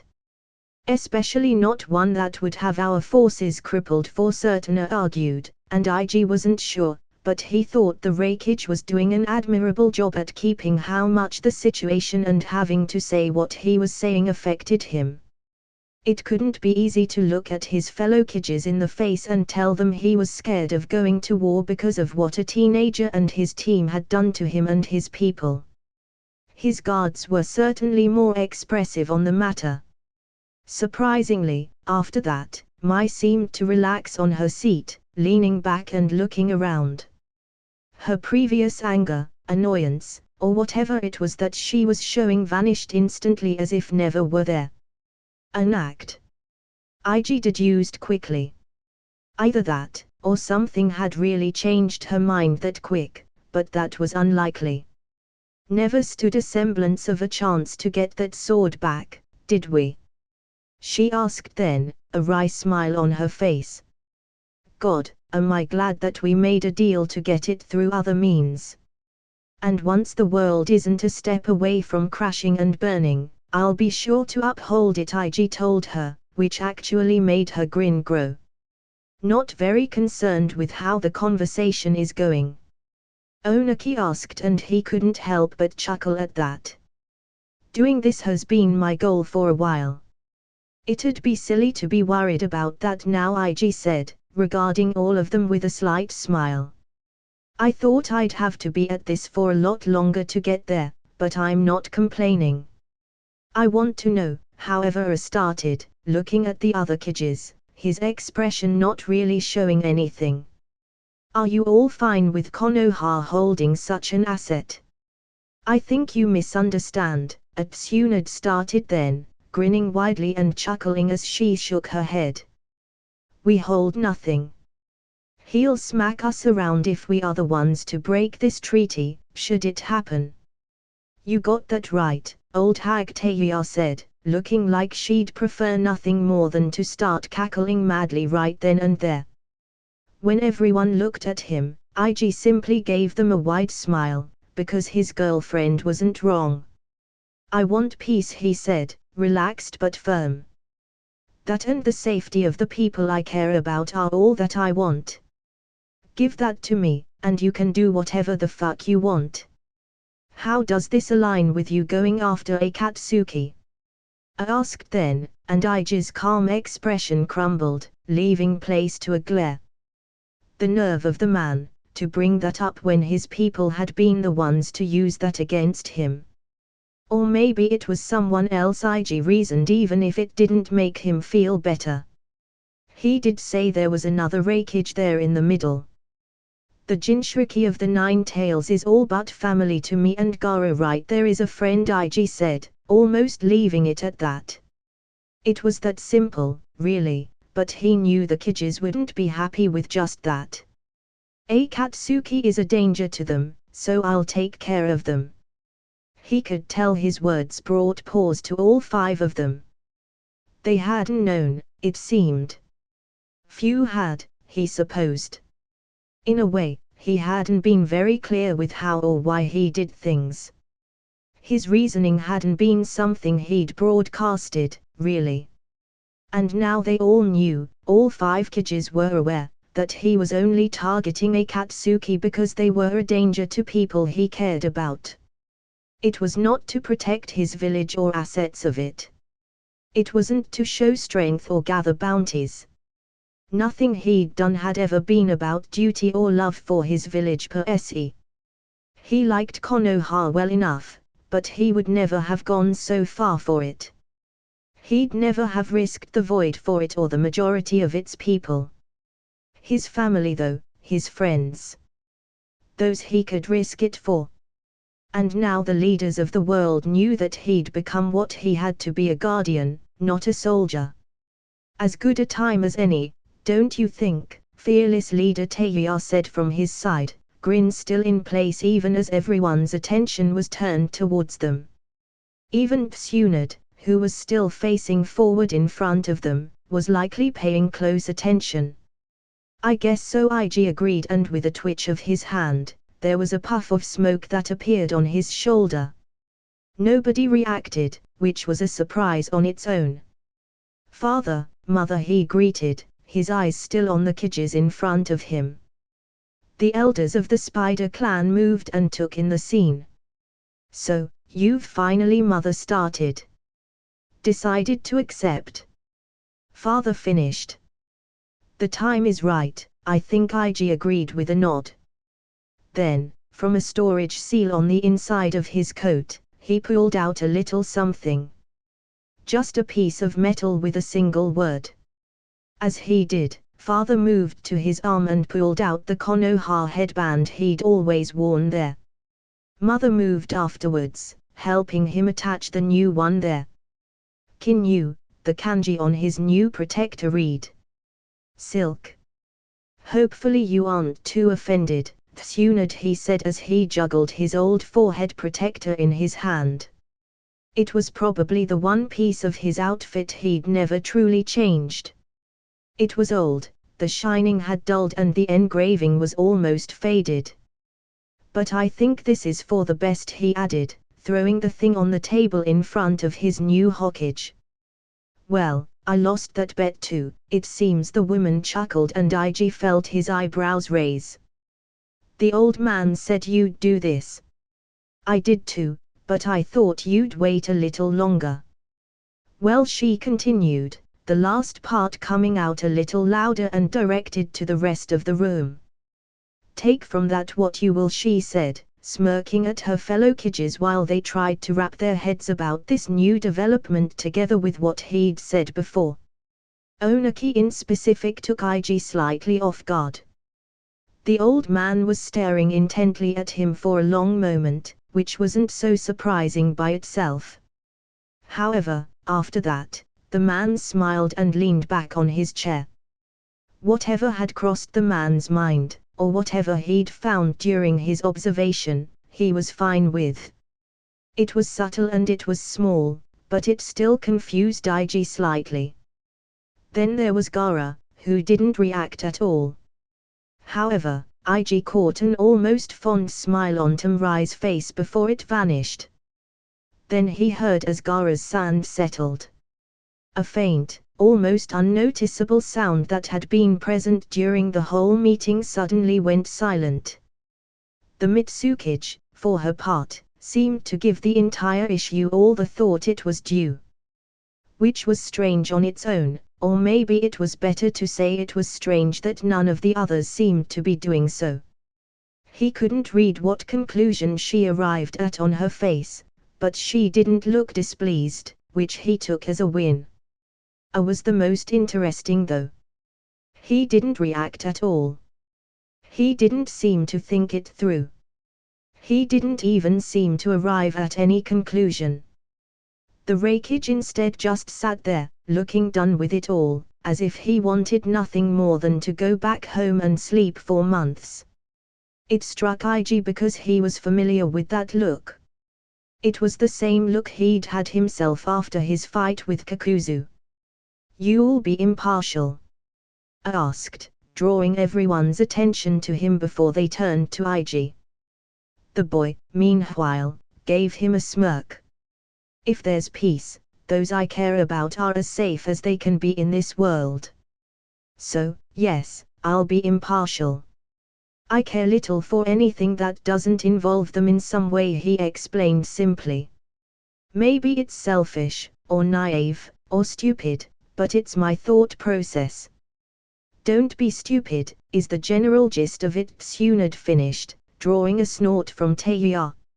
So much for being careful what we say or do, right, old hag? IG thought to himself as he grinned. That's just not how we do things, I guess. Sighed loudly, deflating on his chair. Let's get this over with before I regret it. You both are absolutely mad, Kurotsuchi said, looking at IG and Taeya like they had lost their minds. To be perfectly honest though, IG didn't think she was all that wrong, really. She was a little late to the party in that regard, however. And you've just noticed? Kabuto asked, raising a disappointed eyebrow at the Iwan Inn. TCH, I thought we'd taught you better, princess. All that effort, Jirobo started, shaking his head. And she's still like that. We'll need to try harder, it seems. As for Fu, the girl just giggled like Kurotsuchi was particularly silly. Needless to say, the girl in question was not amused. She started looking all around at the squad as if they'd all grown a second head. She seemed to be unable to understand how everyone was okay with things, even after she'd spent the last however many minutes explaining how the summit had gone. Or, at least, the parts that IG and Taeya had been involved in, at least. After all, the meeting was hardly just that. There was a lot of talking nonsense and politicking that neither of them cared much about. So, they settled on actually doing their jobs and standing there as guards as opposed to participating. IG truly pitied Tsunade for having to deal with all that nonsense. Why is everyone okay with this? Kurotsuchi demanded to know, evidently running out of her already quite low patience. The way they talked, and behaved. They could have been killed for less. Oh, you sweet summer child, Taeya mocked with a shake of her head. At most we'd have been told to shut our traps. Why are you so sure? Kurotsuchi asked then, looking a step away from going hysterical. Because we are too important, IG answered that time, drawing the attention of the Iwan Inn towards him. He noticed her eyes moving towards his new protector. The rest of the squad looked at it too, occasionally, but they'd all already known about it since shortly after the spiders had deemed him worthy of it not so long ago. The only one that hadn't known was Kurotsuchi, really. What do you mean? She asked, visibly calming herself down now that it seemed her questions wouldn't be mocked or ignored. She'd have to work on that, he supposed, if she was to be a kid in the future. As it was, she had time to get better. The squad's main mission is dealing with Akatsuki, a very dangerous group that is a danger to every big nation. All of them have Jinchuriki that are being targeted. All of them have something to lose. So, IG explained slowly, finishing with a wave of his hand as he signaled for her to finish the thought. So, they can't afford to do anything to you until you are done, Kurotsuchi finished, eyes wide. They need you, so you are safe. She can be taught, after all. Taeya exclaimed in mock relief. You know what, princess, I think we need to add non-combat classes to your course, Kabuto. Can you take care of that? IG decided, making the girl pale. As for the medic and second in command, he simply regarded her with narrowed eyes for a moment. I guess that should be doable, he agreed reluctantly. It'll be a break from all the training, if nothing else. That's the spirit, IG said before sighing and leaning back where he sat, resting on the palms of his hands. There'll be a bunch of meetings while the kids decide what to do and how to do it, so Taeya and I will probably be going there for the foreseeable future. Although he paused then, giving his girlfriend a look. I guess she can stay out of it sometimes and I can bring Kabuto. I don't think there's that much risk of everyone starting a fight, honestly. Thank God. I'll be bored to death if I have to go to every stuffy meeting there is, Taeya exclaimed, sounding supremely relieved. IG just rolled his eyes. He'd take the boring meetings any day instead of a fight for his or someone else's life. Don't worry, I'll leave some exercises and clones to make sure you are entertained, IG pointed out, making everyone in the squad pale.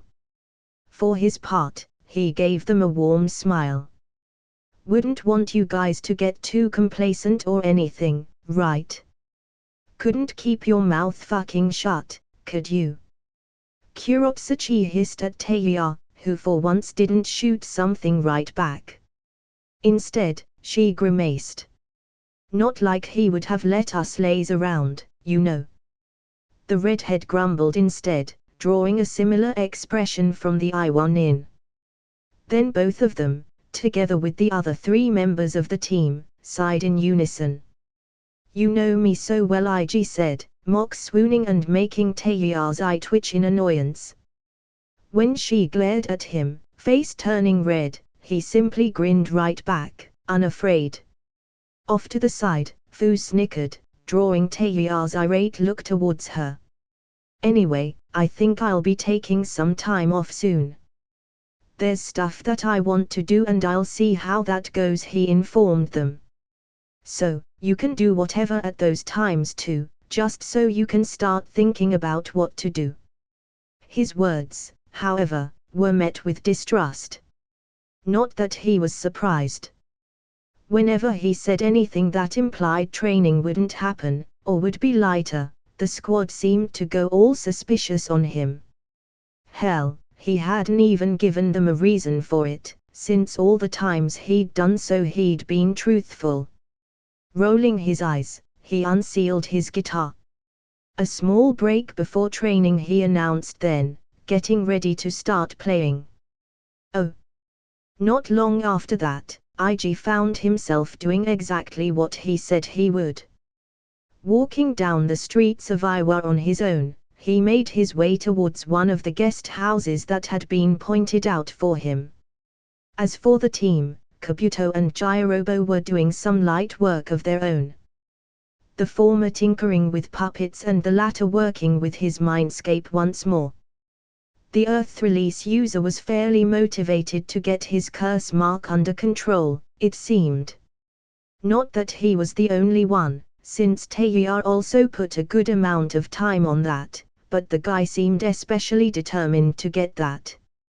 IG wasn't too sure why that was, but he didn't question it too much. As for the girls, they'd all gone together to the shopping district, guided by Kurotsuchi. How the Jinchuriki and the princess had managed to convince Teiya of all people to go with them, IG didn't know. What he did know was that it was likely to end in disaster. While Kurotsuchi gave fairly strong tomboy vibes, she still was in tune with her girl side, as it were. And Fu was a ball of enthusiasm that would be happy with any activity that didn't involve being alone. His girlfriend, though, was a little more picky with what she wanted to do with her time. To put it mildly, that is. She wasn't likely to enjoy an outing like that. Hell, when they had gone shopping, most of the time had been spent in ninja-related stores and other places, not regular clothes as he heard the other girls were planning. Then again, maybe they'd work their girl magic and get a different result. IG knew full well that he wasn't anywhere close to understanding how their differently wired minds worked. He'd just apply the wait-and-see approach, he guessed. Finally, as if to push those thoughts aside, he reached his destination. Knocking on the door, he waited for a moment. This would be a potentially awkward meeting, but that was fine. He'd come fully knowing that, and he'd already gone through worse. Ah, IG. Tamrai greeted him once the door opened. He grinned as she pulled him into a hug. I've missed you. And the rest, a little bit. The smallest bit, he said, drawing a chuckle from the girl. I mean, can't have missed us all that much, considering you're brothers. What's that supposed to mean? Kankuro asked once Tamrai signaled for him to come in. That you are a handful, just like the squad, Tamrai explained with a deadpan. You still going by Suicide Squad? She asked then, grinning as she turned towards IG once more. Or has Taeyar already come up with something else? Still going by that? Although, an argument is being made to call us the Weaver Squad, IG explained, keeping his face perfectly neutral. Tamrai couldn't hold back a laugh at that. I take it you found the names funny too. Hilarious. I bet Taeyar was ecstatic about them, the blonde commented, clearly knowing exactly how the redhead had likely reacted to her title. Accurately at that, from what IG was gathering. Something like that, IG replied, his lips twitching into a smile. Tamrai made a decent effort to contain her laughter this time, but ultimately wasn't very successful all the same. Meanwhile, off to the side, Kankuro was less than amused. Don't you have a girlfriend? He asked, narrowing his eyes suspiciously and looking between IG and Tamrai. I know you don't have many friends that are girls, but do try to keep your overprotective brother act under control, man, IG commented, this time unable to suppress his amusement. Tamrai outright cackled at that. IG Sata, a new voice joined then, and the two siblings fell silent almost immediately. They didn't look nervous or afraid as they might other times, but they still held a healthy amount of respect for their little brother. It's been some time. It has, hasn't it? Gaara. IG said with a smile on his face as he approached the one-tailed Jinchuriki. And just IG is fine, man. IG, then the boy nodded, his expression bland as he stood there with his arms crossed. That's when he noticed that all Suna siblings had changed outfits. Fairly sure those are the pre-time skip outfit change, Kij commented, likely checking through their notes on IG's folk knowledge. It wasn't useful for much, but noting this particular thing, for example, was interesting, if nothing else. Maybe focus on the now. Hakai reminded him, making IG blink. So, what's new for you, Gaara? How's being the Kazekage treating you? He asked, tilting his head to the side. It's been exhausting, the boy said, in his flat, emotionless tone. But it's been good too, he added then, and IG noticed both of his siblings doing a double take at that behind him through his web sense.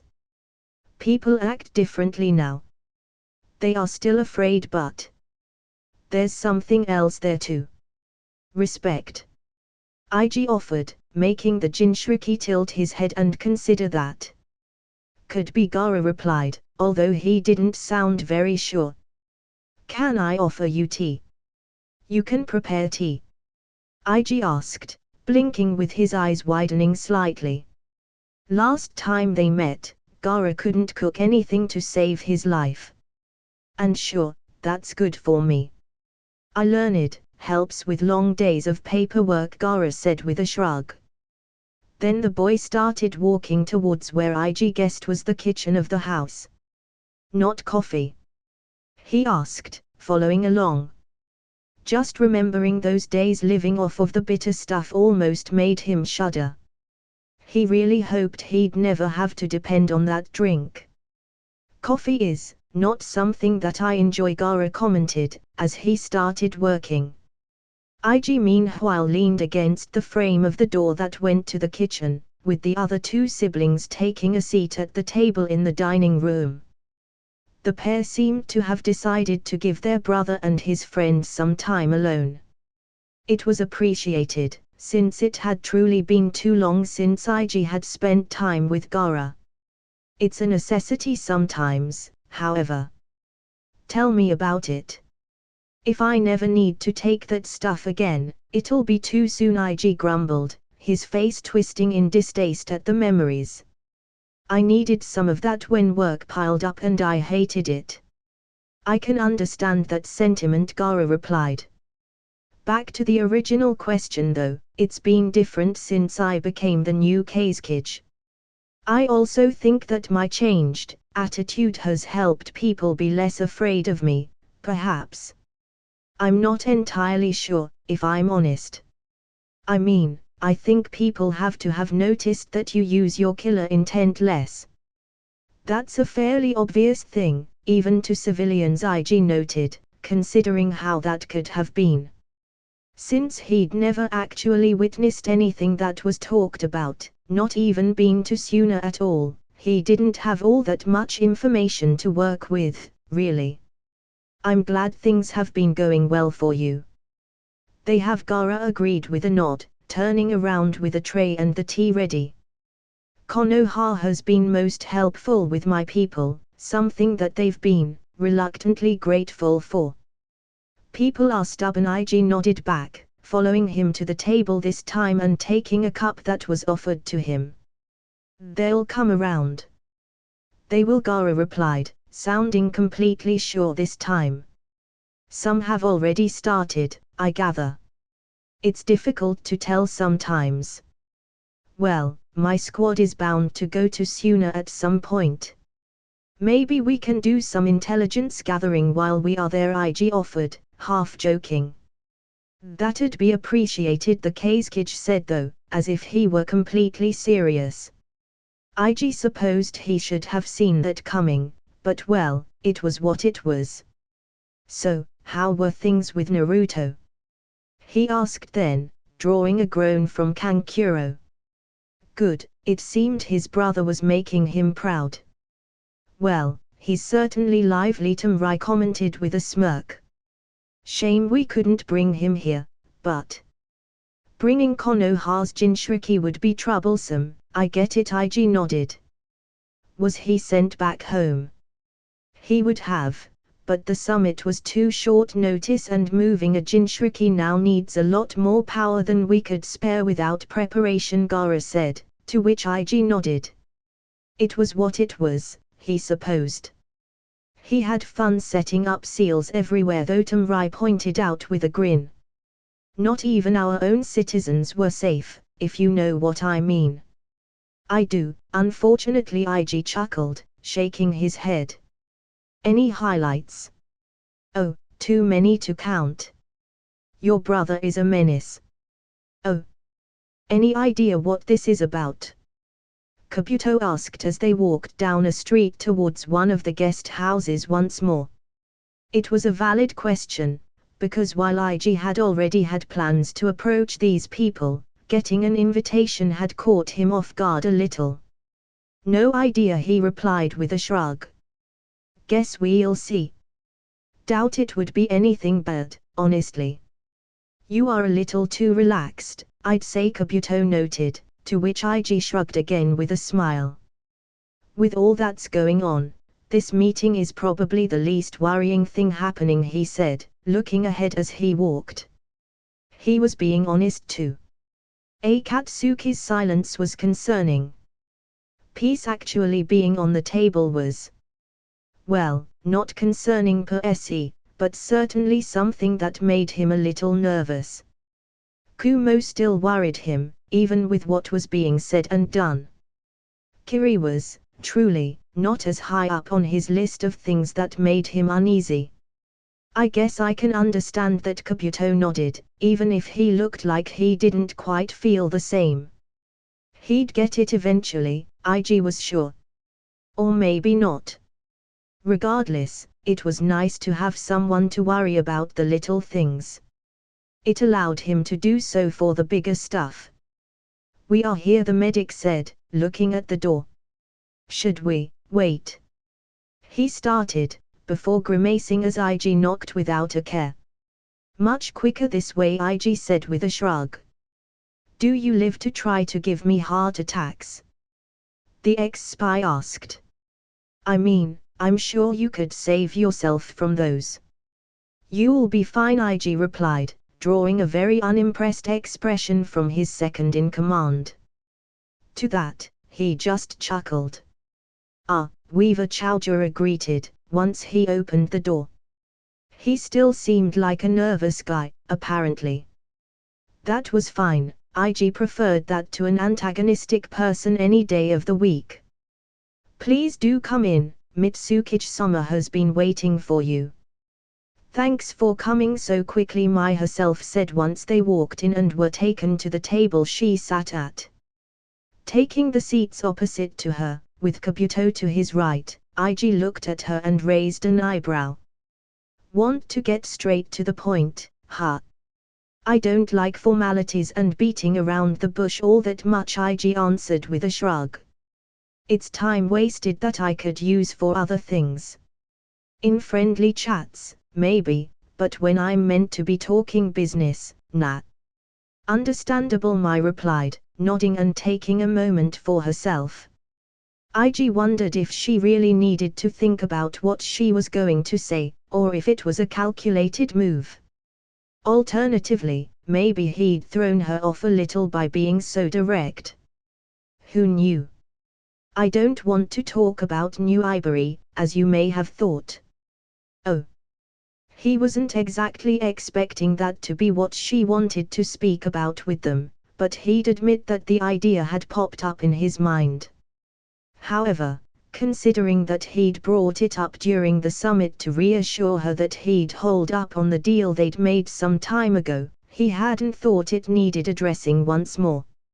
No need to act surprised, Mai told him with a smile. No, what I wanted to talk about with you is the possibility of Kirigakure having a representative in your squad.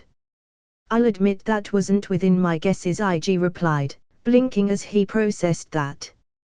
May I ask why? Because you and your group will be at the center of whatever happens in the world, Mai started explaining, leaning back on her chair. You are a basically unattached force that can stand up to pretty much anything and anyone. What you do and what you think will influence quite a bit more than I think you realize. And you want in on that. You realize that if you try to influence me, you are more likely to turn me against you, right? IG asked her casually, and he saw the man on the corner, Ao, he was pretty sure was his name, tense slightly. I do, that's why that's not what I want, Mai answered with a nod, looking just as calm as before. No, I want you to have a reason to keep Kiri's best interests at heart. Influence me indirectly. Give me someone I care about that cares about Kiri, IG mused, completely unbothered by the attempt at manipulation. He couldn't say he hadn't seen it coming, and it didn't bother him all that much. Well, that could work, I reckon.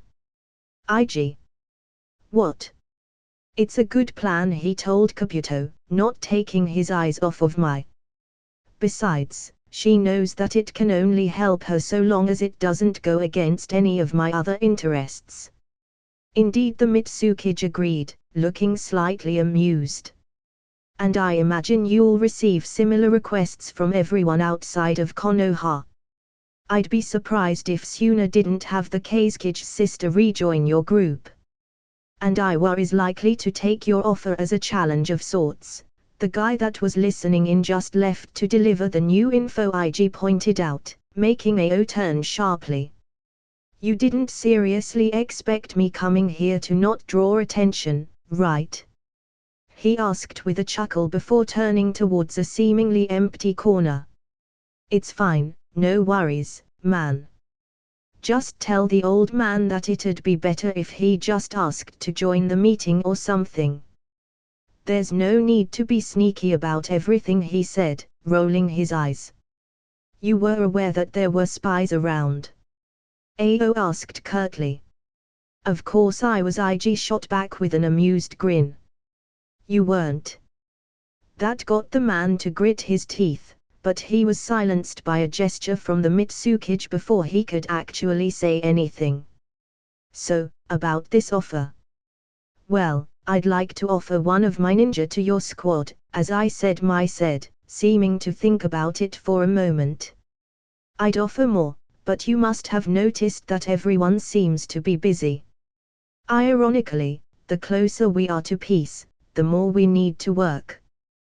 You must have noticed that Jounin barely have any free time at all too. He had. It felt like an eternity since the last time he'd seen one of them, Anko included, sadly. Hell, the fact that Mai had brought Chaojura instead of, for example, Zabuza, spoke quite a bit about how things were for other nations and villages too.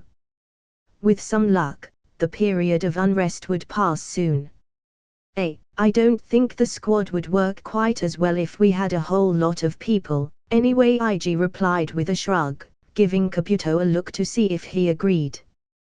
The Mednin narrowed his eyes for a moment before nodding to his words. With that said, we have some theories, but I'd prefer to ask directly. Mai started, tilting her head. What would you be interested in adding to your team? Well, she wasn't joking when she said she'd be direct, it seemed. Water release, fire release, lightning release, weapon user, reconnaissance, sealing. IG listed almost immediately. Those are the ones I can think of off the top of my head.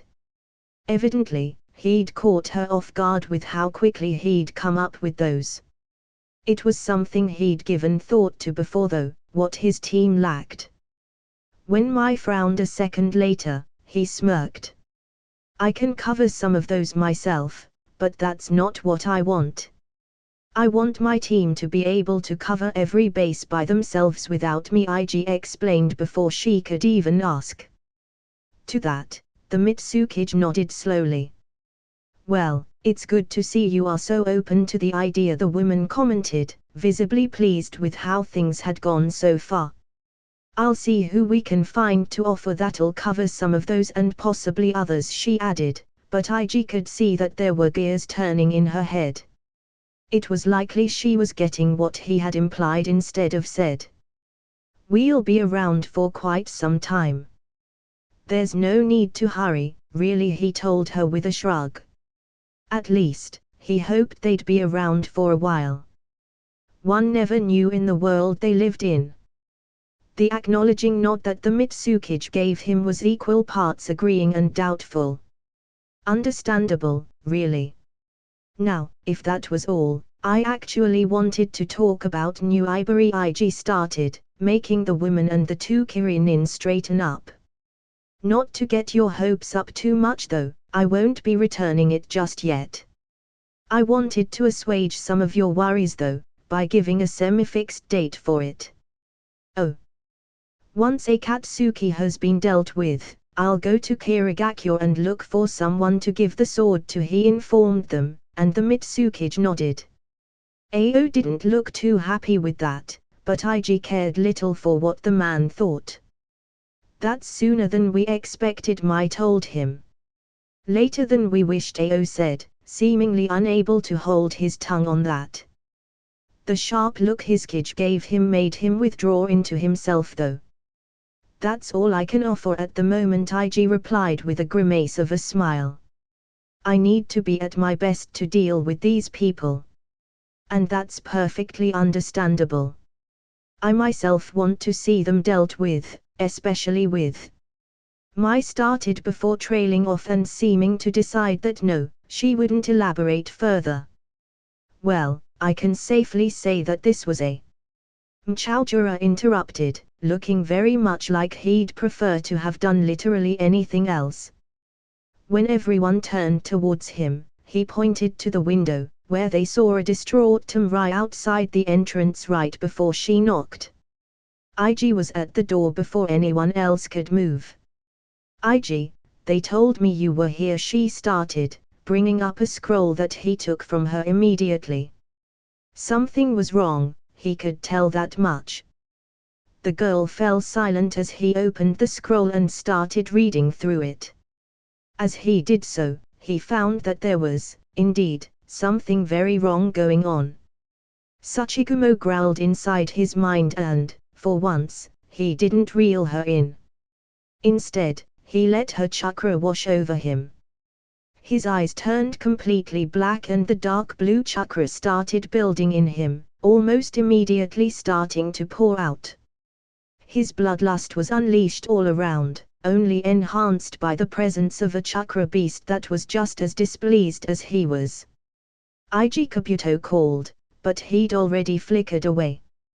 He'd let the scroll fall behind him though, so he was sure his second-in-command would read it and know what was up. Ig couldn't waste any time though. The words he'd read burned in his mind, urging him to go faster than even his body flicker powered by such Igumo herself could manage. 3 of those words in particular. Akatsuki attack and Suna. Maybe it was a trap, he acknowledged. Maybe it was like Kumo all over again, even though Suna was a solid ally of Konoha. One never knew, when Obito was out there with the power of cheat eyes on him. However, Ig couldn't take that risk. He just couldn't. After all, Naruto was in Suna. That's it guy for now. Hope you like the video. Like, share and subscribe the channel. Thanks for watching.